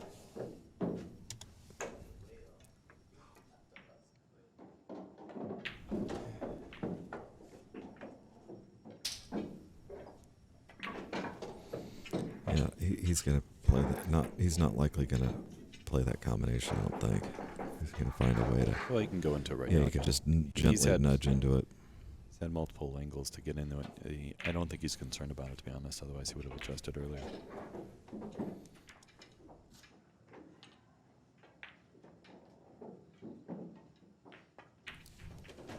He's not concerned about it. No, but he's gonna go to great lengths to not have to play a combination like that combination that Ruslan shot earlier, where the balls were 8 inches apart and Yeah, he a didn't foot have from a the choice. hole. Yeah. I But mean, here, he's got the 6. He's going to play the 9 on the side, the 8 on the other side, the 3 on the side.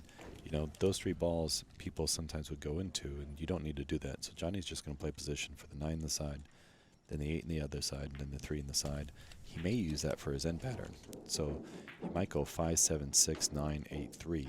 I like that pattern a lot, but we'll see what he ends up going up with.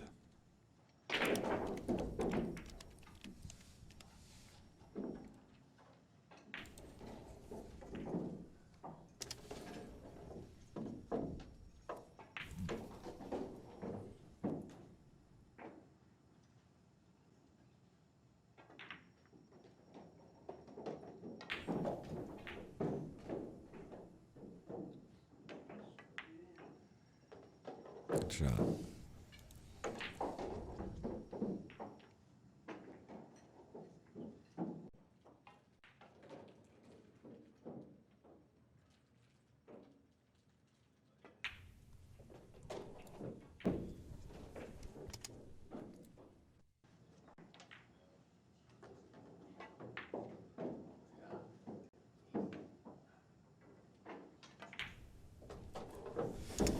drew back a little farther, but he's all right. He's going to use the 5 ball as his key ball. He's just going to draw back a little bit, keeping it on the 5. Yeah, he did come back a little farther than he wanted. Wanted to be slightly above. Got straight. I'll swing 2 rails with inside English on this shot, I believe. Try to get right to the middle of the table. Yeah. Favoring the middle rather than the right side. He won't be too far on the right side here. There we go. There you go. There we go. Do you think that the people at home recognize how easy it is to hit the point and miss one of those balls on the pressure with all the people watching, the TVs watching, a couple of bozos in the booth commenting on every move you make? How easy it is to just catch a point and miss. I think that most of viewers that watch these streams are pool lovers, and I think they have a knowledge and experience in the game and understand the complexities of English and what he did there. Obviously not on the level of John or Bozo's in the booth, but I think they have an idea. Speak for yourselves. He could power draw this back or just follow and Take a breath there. might need to go use the bathroom after that shot. And, fear.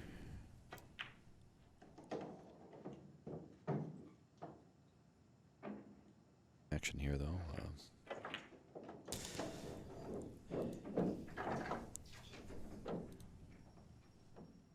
Happy to be alive after that shot. You know, we're talking so much about this 626 because obviously it's a historic event. But that little element right there, get perfect on a break ball, go into the balls perfect, open them up nicely, get a funny little drift and walk down and scratch. That right there, do that at about 360. Yeah, What most that guys will be does, on tilt. what that does to your head is unbelievable. He played that little as a carom, smart shot. I mean, and then to be able to just shrug it off, rack them up, and start over at shot number 1. Believe that people talk about maybe this guy could do it or that guy could do it. If they don't have the temperament, That's 6 almost in. yeah. If they don't have the temperament to be able to take heartbreak like that, they got no chance. And it's Because funny it just happens. You talk to John, and he's the most. How should I say this? Well, Beyond humble, but he degrades himself. Well, in a he way. he puts it as he's the guy that sees his cup as half full with a bug at the bottom. So, yes, he's a bit. Surprised he plays as well as he does, really, with his thought process. But wow, what an amazing player! Anyway, back here, he's going to get rid of this rail shot, the 13. Probably develop the 11. Oh, the 4 and the 12 is insurance.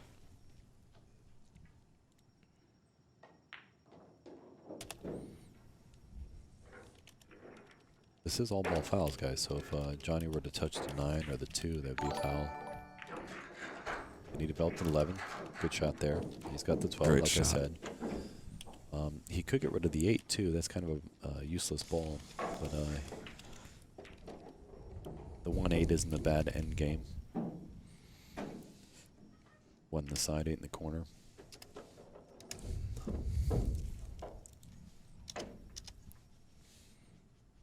You can come down for the 8 now if he'd like, though, and get rid of that ball. I like the 1 as my key ball, to be honest. He's going to shoot this with a little inside English, try to get right in there in the middle, get straight in on that 1, to where he could have the 9, or he could have the 1, or he could have the shot you said, the 8. That's where he wants to be, is right in that sweet spot where he's got lots of options, and this is almost the worst place he could be. That was a little dangerous, to be honest. Well, he overhit it by a foot. If he'd have been a foot shorter, he'd have been just fine. Yeah. I think he's still all right. I think he has the 1 on the side. I like the 1 as my key ball, to be honest. He might have to play the 8 here. If he plays the 8, he doesn't have natural position. If he plays the 1, he'll probably play position on the 15, so he's opting for the 9, I think.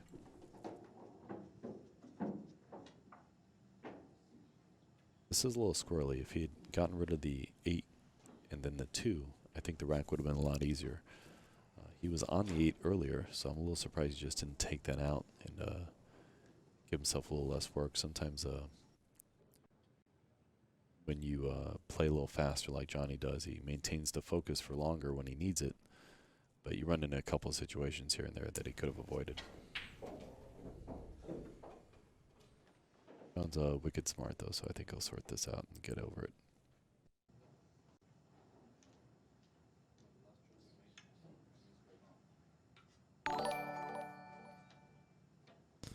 Is he gonna have to spin that 9 in up above the 3 rails?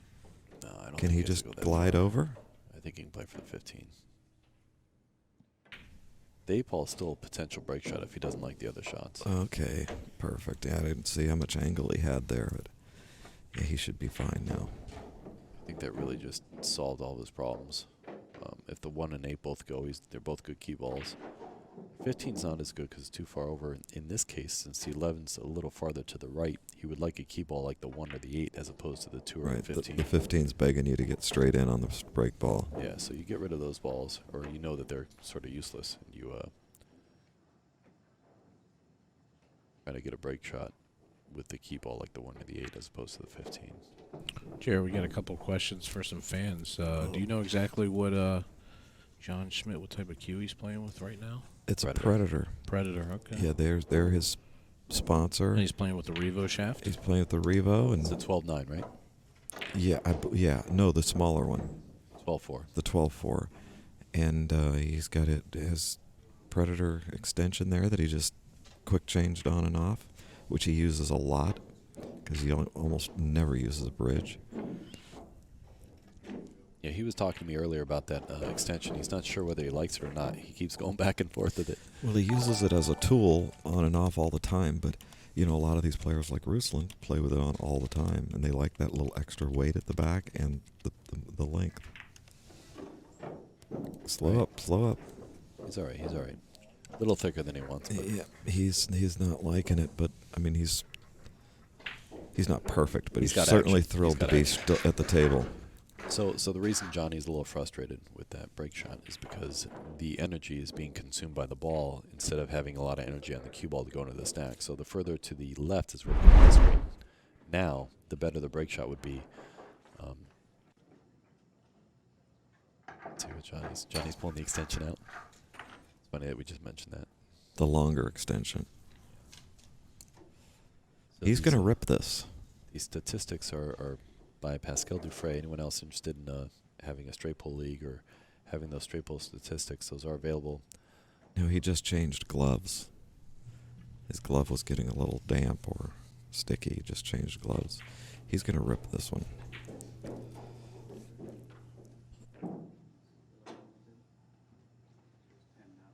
Current score 98 to 111. We got a killer close match. Both guys within kill zone, starting from the get-go. Yeah, they were in kill zone at the lag.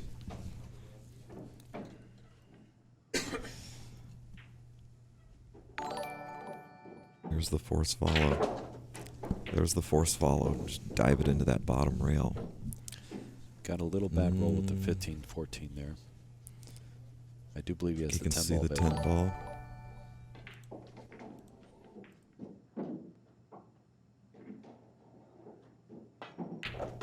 Oh, you can see the 6. Is better yet.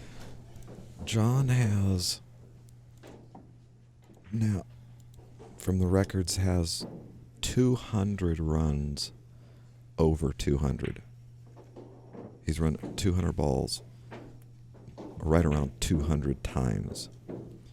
And he says, I'd trade 10 of those for a good 40 when I need it. You know? Just 10? Yeah. Well, you know, he does prize them. You know, he collects them. But being able to come with that 40-ball run when you need it is... So this combination, I think he should play for it right now. It doesn't look like it's too difficult, but with him playing for it, he can have the 10 as insurance. Then he doesn't have to worry about anything but pocketing the 14 ball. Otherwise, he's got to rip it out somehow, and I don't see an easy way to rip it out. There's no balls on table. There's no way to... I can't see how close he is if the 15 goes from the top. I don't know. If the 15 goes from the top, he'll play that, but he could draw into him now. off the 12 if he got the right angle, and that may be what he was playing for. But I kind of feel like it's new cloth. He could get the exact angle on the last shot. I would have just played position for the combo. Now maybe that's the difference between a 600 ball runner and a 100+ ball runner, but I don't know. Guys, we have a little update here. David Alcady, 150 over Sanchez Ruiz, who only got the 15. Wow, what a showing by David Alcady. Short inning for his opponent, Yeah, unfortunately. there was a high run. There was a good run in that game. Okay, nice little tuck there. He wanted to be a little higher, but he's all right. He would have liked to have gotten rid of the 2. From the angle we see right now, that 15 does not go in the side. Yeah, he's going to have to do something over Definitely there. questionable. Okay, good. He can get rid of Maybe that it too. That does. was a big problem there. I think he's slightly on the wrong side, though. He might draw into the 4-3 and develop the 3 a little bit. Oh. Shape on the. The 3 is golden, isn't it? It's okay, but he could push it up a little higher if he wanted. He might. Just like, I think he was trying to do what I said. Yeah, he Got a little cute. See, now what I do is I draw the 9 into the 4, get the 9 out of there. And Jacked play up? Play the 1 on the side. He's got to push the 4 out of there now. It'll be straight enough. Yeah, he can hit the 3 or the 4, but just get one of those 2 balls relieved. I'll the 1 on the side Well, after. Make sure Williams. Yeah, let's see if he takes a little extra time this time. Didn't do that. I'm surprised. Well, I have to think that that 15's playable. I'm just surprised he didn't attack the 3-4. I think you're right. Otherwise, I think he would have played it by now. He's left it some time. He's got to get rid of 2 problems now. He's got the 15-14 and the 4-3. Attack the 15 now. He's playing the 15 the side, and then they'll use the 14. Got to use the 10 to get on the 3 or 4. Good thing about those balls is both are potential break shots, so he can use either one. That's why he's leaving it for last. A little steep on this 14 though. Wanted to be on the left side of the table, the 10. He would like to have been on the long rail for the 10 ball because that makes the position to the 3 and 4 easier.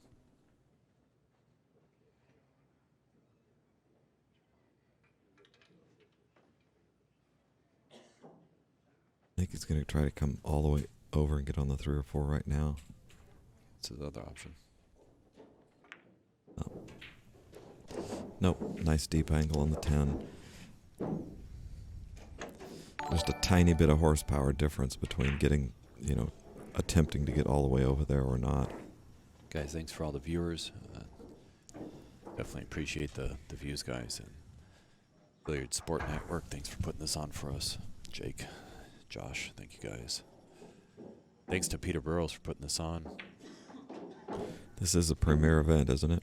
It has been. It used to be the Maryland Open, and Peter's just developed it over the years into something really special to be involved in playing. Oh, boy. Inside. How Needs about to get that? a little above. Needs to get a little above. How about that shot? Is he too short? He's too short. He's going to have to push the 3 to the other side. Or he's going to back cut the 3 and use power draw and get on the 4. But I think he's just going to... Game was just short.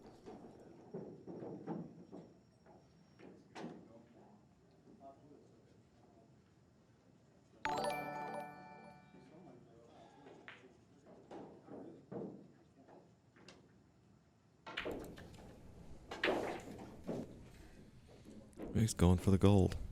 Is he pushing the 3 out? Nope, he's playing the 3. Okay, so he's going 3 rails with top.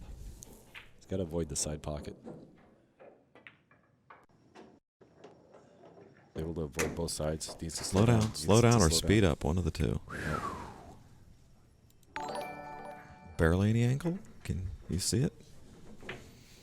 He's got angle, guys. He's better than it looks. Oh, okay. There you are. The 4 I is got also low, so he's going to hit the bottom of the stack, which means he could actually play position on one of the balls underneath, or he could try to rip it a little bit and get a little better. This looks a lot like the break shot he just had. Not, I mean, it opens them, but it's not ideal. It's Yeah. He's only going to knock out like 8 balls, he's going to have a big cluster in the middle still. Look at the score. 112, 111.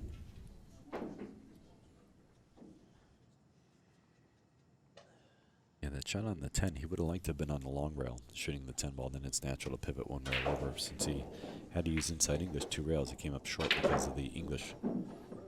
Right, he was able to get position on the 6. That's a standard play there. And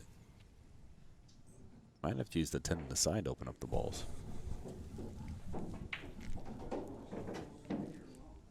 You know, this is something where guys would be tempted to go into it now. Yeah. You really have to decide what your rewards are. Now, if he goes into it, if he hits the 15, he should have the 13 of table, but that's not an easy shot. I think I would still hesitate here and not go into it. Yeah, but even if it's a half of the 15, he could scratch on the side. The 12 goes. He's got Christmas. The 12 goes. 12 goes. He's got the 12. He's got the 10 as insurance.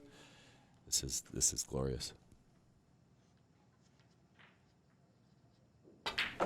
All right. You better run. Boy. One stroke that. You know, when he feels the pressure, he pulls back. His backswing shortens up, and it's a little quick, and I think he loses control of the speed. So do you think he hit it harder than he wanted, or not as hard as he wanted? I think he pulled back short and hit it hard, whereas if he pulled back long and hit it hard, he would have came back up table. So I think he understroked it. Well, remember what you said before about him being able to come with a shot? This is why he gets paid the big bucks. He's got to come with it here.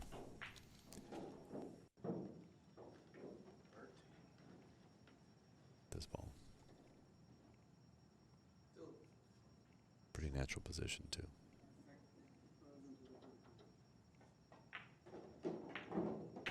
Oh, he hit it good. Shot. Notice the short pullback when he's on the rail. That's more sense. That makes more sense when you're frozen to the rail. Short pullback keeps your cue nice and straight because you don't want to do a lot with the cue. You just want to pocket the ball. So limiting the pullback on the tough shot saves him from having to worry about pocketing as much. You know. Yeah. I've talked to a lot of guys about that, but Dennis does that. Alex does that. Just improves your accuracy. Yeah. Just helps you pocket the ball. Well, it ain't easy from here. It could be the game-winning shot, though. He needs a good lie here. He needs to. Could spin into that 14-1-8. Should be good. He's playing a little more conservative.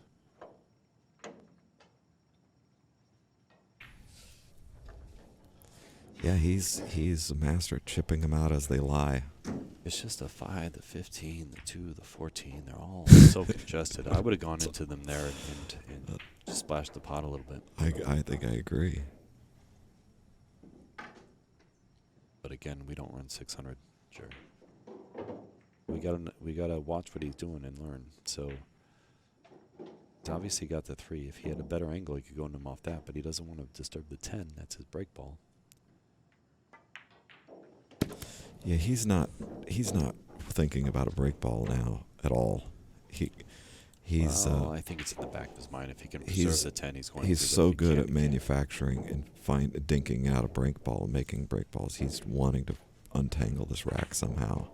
I think he's going to play the 10 in the right corner and go into the 2 and the 8 with follow and open everything up after this one. Uh-oh. That's good. I think he can split the 2 and the 8 right now.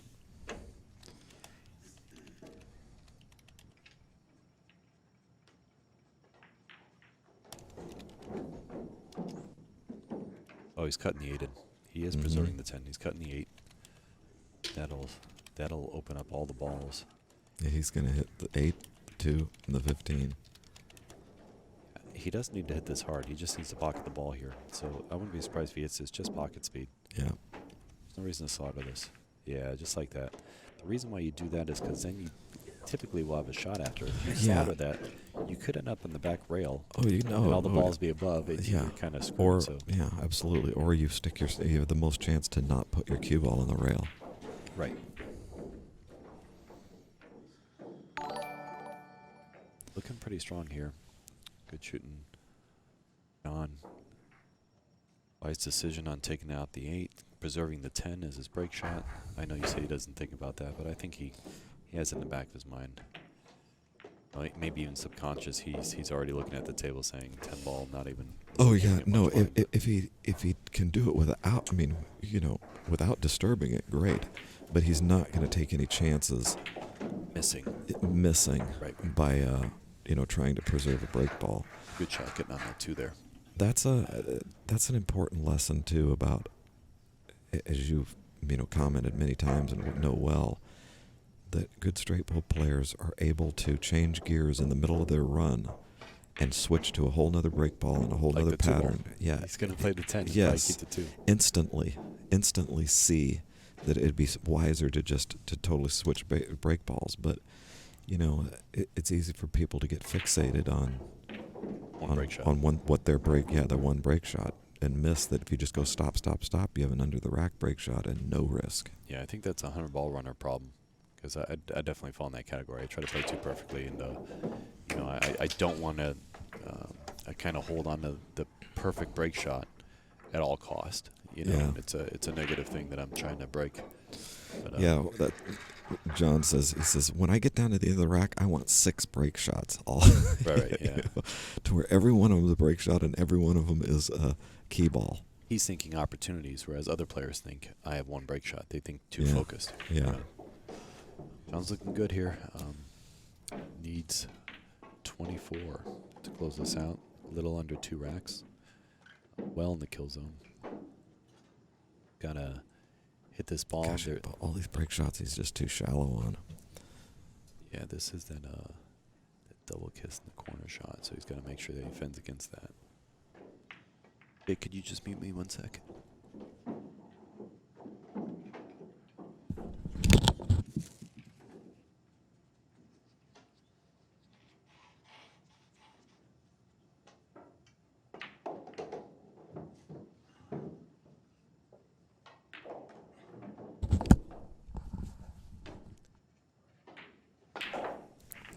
Thanks, guys. He ended up with a good result here. He's got the 4 ball. 11, 14, 15 to open him up, I think. He would like to use the 12 or the 10, but he can't get there. I won't be surprised if he goes straight from the 4 to the 12. Yeah, the 11's in a way, though, or 13's Is in it? a way. Yeah. I mean, he might be able to play the 10, maybe. Looks like he doesn't have hardly any angle on that 4 ball. I think he's just going to play 4, 13, come up for the 14, then use the 15 ball to open him up. I think that's the safest play, but we'll see what John chooses here. Again, if that 10 or 12 does clear, that would be another good play.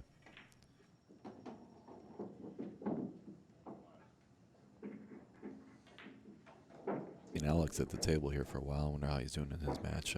Alex and I are rooming together right now, so Looks like he's putting a number together. I think he's got something going down over there. Okay.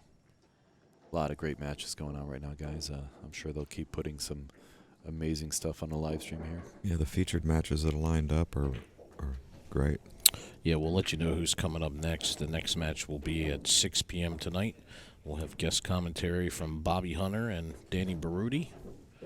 So looking forward to that. Never heard of him. Yeah, never heard of these guys. Of course, Danny, one of the great minds of 14-1, and One of the Bobby great Hunter. comics. Yeah, Bobby Hunter doesn't need any introduction. Both are Hall of Famers, right? Is Bobby Hunter a Billiard Hall of Famer? No. Well, he did win the World Championships in, I think, was it 92? Yeah, he's got the 15 ball here now. Pretty flat on it. Yeah, pretty flat, so he'll have to muscle the cue if he uses that. He could also use the 14 to get better on the 15, but I think that's a little bit of a tough cookie, so I'd go ahead and play for the 15 now. Good thing is he has a nice little pocket, so it's pretty unlikely You're he going can to scratch draw for it. right into the 3 gently, it looks like. Yeah.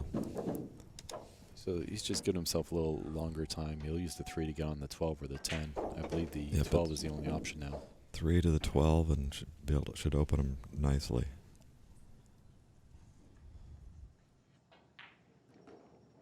Yeah, not so sure because that 7 ball has so much space between the 6 and the 5. It might take away a lot of the energy.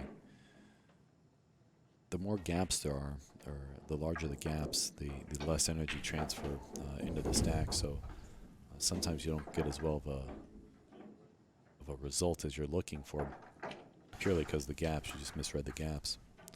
But the one thing that is good about this particular, if he uses the 12, is he's got a little pocket there. Yeah, with the 10, the 7, The the 10, 11, yeah, hold so the cue. yeah, it'll keep. He's not going to scratch.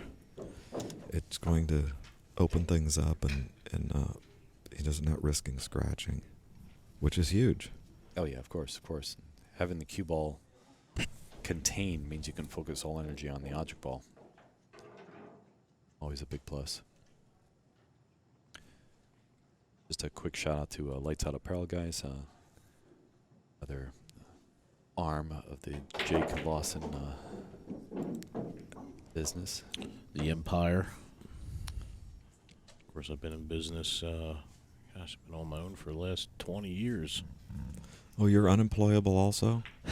I actually started my first business, which was a PR firm that specializes in removing defamation from people and companies, and I was about 7 years ahead of the curve. But The curve or the curve? The curve, yeah, the curve.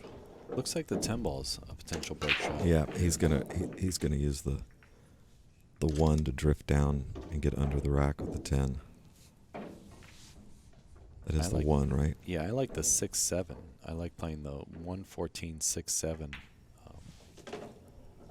or 14-1-6-7. I actually like that best. 14-1-6-7. That way he's on the right I think side. he's gonna go 4-6-7-1 and roll down. All right. Oh, I sure hope I'm right. I'd like to be I right think he's above gonna you use the one 7. time. I think he's going to use the 7 as One his key ball, one not the 1. time, I would like to make the right call above you, Michael. Because you would like to be on the right side for this 10 ball break shot, not on the left side. If you use the 1 last, you're on the wrong side of the 10. He's going to go 6-1-7. Sorry, Yeah, but I love you, Jerry. I lose another one. It's okay. It'll only cost you dinner.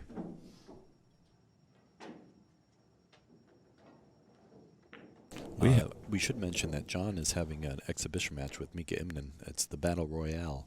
Oh yeah, I think that's November 5th or 6th at Greenleafs here in Richmond, Virginia. It should be something that it's a great should be charity seen. event. Great charity. Greenleaf's pool room. Johnny got perfect on the 7. He'll roll down a little bit. Probably get underneath the 10 or parallel. I like a little underneath it.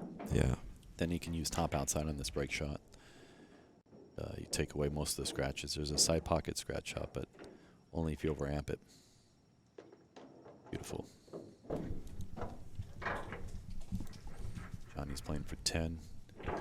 First underneath the rack break shot. yeah. John playing world-class pool right now. Wow. They both are. You just can't say enough about Ruslan's game. Great player. He's in this the It's whole as way. smooth as could be. Combination cost him.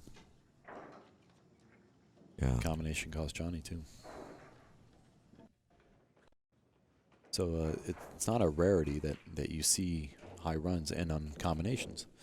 Oh I've seen yeah. that Shoot. over tons and tons Oh, of yeah. straight pool games. You know, that's one of the culprits that kill runs, Yeah. break shots, and Run enders. combinations. Well, his 6-2-6 was ended by a combination. Yeah, I'm not surprised. This is top outside or top right as you're looking, guys. Follow through the rack and hope you don't end up on the back rail. No, just I think he would take a little off. He doesn't need that many balls. He only needs 10. No. Oh no. He only needed 10 balls. Why did he hit it so Because much? he's gonna put as many balls in play as possible. He didn't want to be chipping around. Can he make the 7? No. He can make the 6. Super close. I'd just play the 6. He's got the 6 here. He just played this shot. Slight back cut. Got the 2-1 to hold it. Take your time, John. Oh, Take your no. time, John. Wow. Meaning 9 balls. You know, Unbelievable. That's missable. Yeah. And, you know, you catch that inside rail, it's missable. it's just the pressure got to him there, guys. Oh, yeah. That's what I'm saying. That's why it's John, missable. John can't miss that ball if he shoots it 100 times in a row and there's no pressure on it. It's just the pressure. That's what makes it missable. All right, Ruslan. Or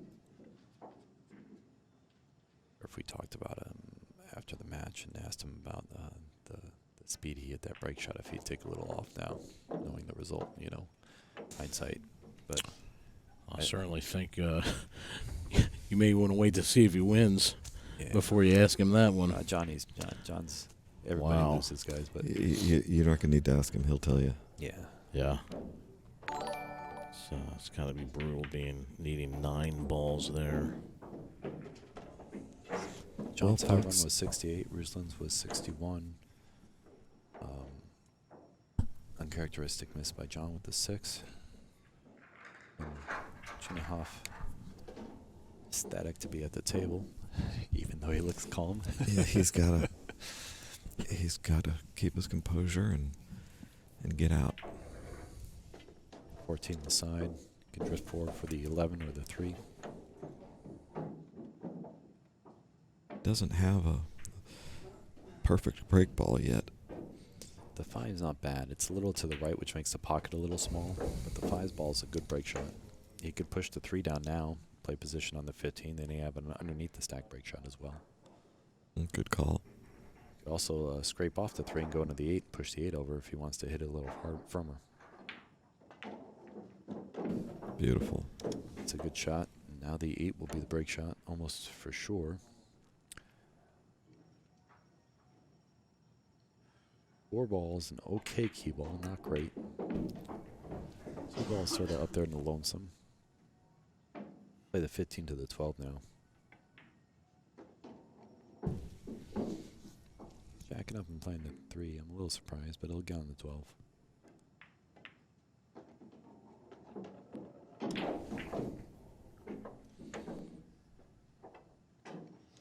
Now, I would like to just go ahead and get rid of the 2 and the 4. 4 is kind of a weak key ball, and the 2 is kind of in the middle of nowhere. It doesn't really lead to anything. Get rid of the 2 and the 4. Use the 15 to the 1 maybe to get around the break shot or the 5-9. Get rid of the 9 as quickly as possible too. He's got to get rid of the 2, the 4, and the 9. Should be the only balls that he's really concerned about.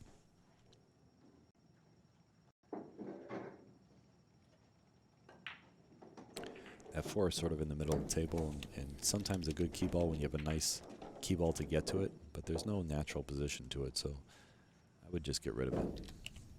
I agree. I may even drop down, play the 4 on the side now, drop down for the 1 and get rid of the 9. Like 4-1-9 here. Get underneath the 1. Yeah, the 9 is potentially a little trouble ball. It does need to be dealt with. It's blocking the 5. And then, Good thing is the 1 gets you to it, so. yep, that's where he's headed. Ooh. Marriage counselor. Got a little close there. They're not married, but they're living together. To quote Keith McCready. I like that one, Jerry. All right, he developed that nicely. Now the 15 to the 5 probably will be his end out the ball. So he'll go 9, 4, 15, 5 on the side. Follow up a little bit for a nice break shot on the 8. Gonna do something different here.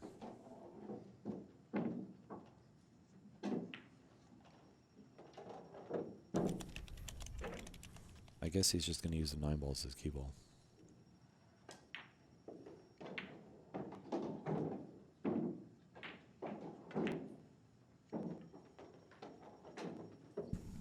Good thing about the 9s, it's on the same side as the 8. A lot of times we do like to use key balls that are on the same side.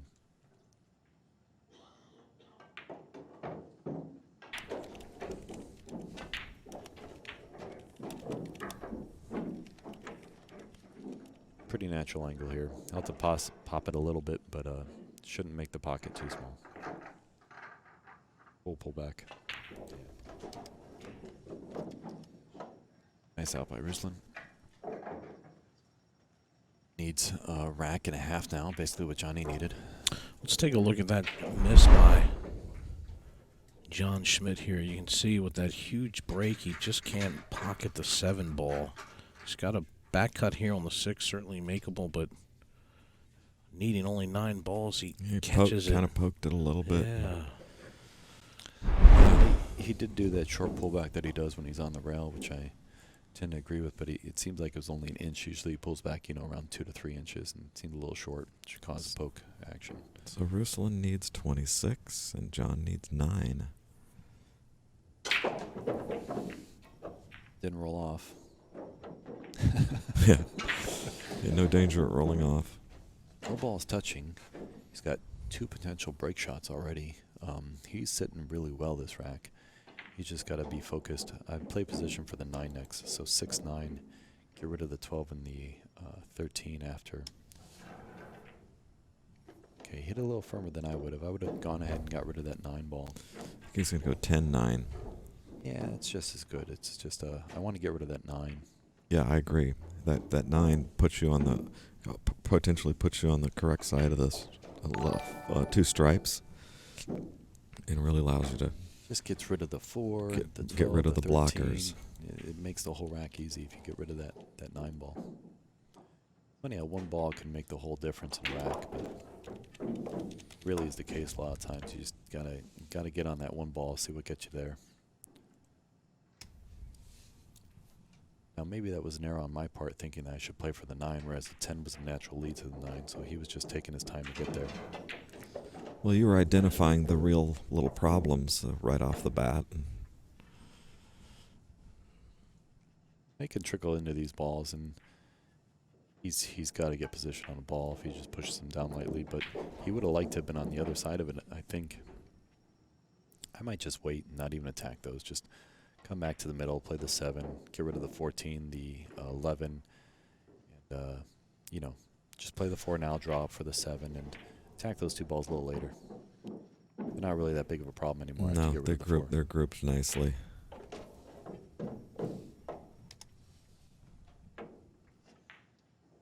He drew up high enough. Get the 7? Bears.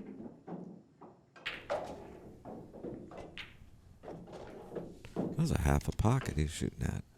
Doesn't care. He's such a great pocketer, I guess. Now he's going to take out the 15 and just play position on the 11. So he's eliminating a break shot, saying I'm going to use the 2. Came up short there. He meant to get on the 11, I think.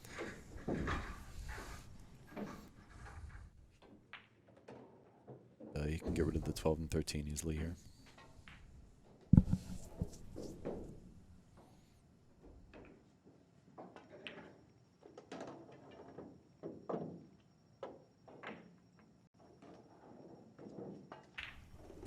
I think he's still trying to get on that 11. What I think he should do is play a 13, 7, 14, 11, and then use the 3 balls as key ball. Now he's going to use the 3 now, but this is a rare case where I like using the 3 ball as my key ball. It's very rare that I use a top table key ball, but the 11 or the 13 ball, whatever that ball is in the upper right corner as we're looking, naturally goes towards that ball, and then that ball, you see where his cue ball is, that's perfect position for a break shot. So had he gotten a pretty thick angle on that ball, it'd be very natural to get position on the break shot. Now he's going to have to move on that 11, at some point, and he's going to have to pivot off of it. Yeah, he's going to have to move got it to now. like the 7, but He's got it now. yeah, but this 13 ball is still going to be a little nuisance. Little gentle inside follow. Yeah, no, that's okay. Yeah, that's a But you had to play a nice inside Yeah. kill shot from a longer distance. You do that for 300 balls, that might not go in, Looking good here. 7, I want to go to the rail and out. Play a little thicker angle on the 14 than he has now. Draw out so he's straight. Well, this is a little steep. Might have to go to the rail and back. I think he can kill just it. come out 4 inches. He's gonna be He's gonna spin perfect. it in. Okay, good shot. Well, needs 12. John needs 9.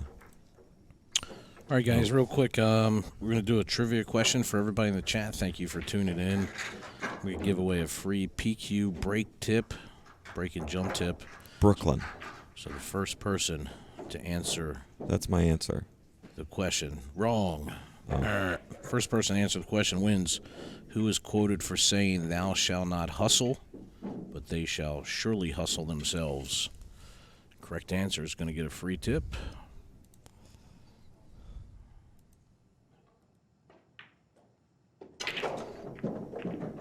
I got a favorable bump there. Is there an honor system if anybody Googles it and gives Well, you the answer? Obviously, we like them not to use Google, but certainly can't keep them from You doing can't it. police that. Right. It doesn't come with a lie detector No, test. it doesn't. Got a lot of people tuning in. How many viewers do we have now? Over 1,300 right now. Oh, nice. Guys, if you're curious as to who's in the booth, I'm here with Jerry McWhorter. He's a fine cue maker. My name is Michael Yednek. Jake Lawson, the one that put together Billiard Sports Network along with Josh, are all here for one more day for the finals and the semifinals. So please stay tuned. I'm just going to do a quick thanks to Jacoby Custom Cues, Amsterdam Billiards, Kamui Products, and the Billiardists. Those are my main sponsors. Thank you for all your help, guys. And back to the show here. Ruslan needs 9, so we're even Steven here, 141. Ruslan needs 9. John needs a miracle. He's got 6 out, so he still has to go into the stack. I sort of like playing the 10 to the 13, going into them having the 14 as insurance right now. So 10, play position on the 13, open them up at the 13 softly. Mm-hmm. The 14's sitting in front. That was That very could have been risky. ugly. And I think that was a Hail Mary almost. I don't know why he did that. He didn't need that. Well, he'd have just banked the 6-1 rail on the side. So, But that's that gave John a little hope, I think, because there's no need to go into him yet. But I think he got all the balls out he needs now. He needs 7, 1, 2, 3, 4, 5, 6. Yeah, he's got all 7 out now. The 3 goes, the 15, the 7, the 14, the 6, the 12, and the 13 will be his balls. I would play the 3. I wouldn't disturb him. Play position on the 14. 6, 12, 14, 6, 12, 3. It doesn't really matter. We have a winner, guys. Janice Moore is the correct answer. So, Julian, shoot me a message to the BSN Facebook page with your name and address, and we'll get it out to you Monday or Tuesday when we get back. Thank you.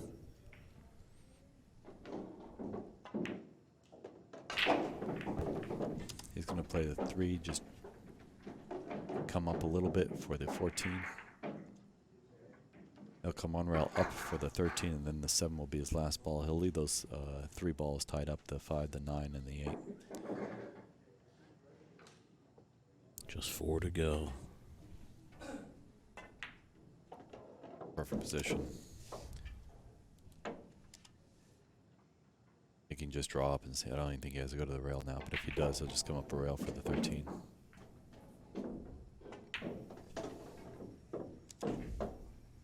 Came a little short. Always funny how those last balls are harder. I think he can just He'll just stun this down to the rail. Drawback, He had yeah. a nice drawback. That's good. He had a great angle on it. 7, and game's over, guys. Thanks so much, Jake. Thanks to Billiard Sports Network. Thanks to Peter Burrows. congratulations, event, Ruslan Chinahov. What a match, guys. Strong play by both players. Jake, thanks for your work. Oh, absolutely. Thank you, guys. Pleasure, fellas. Jerry McWhorter and Michael Yednek. Next match, 6 p.m., so we're going to have a little bit of a break here. We're going to have Bobby Hunter and Danny Baruti in the booth. and we will get you updated on the match next.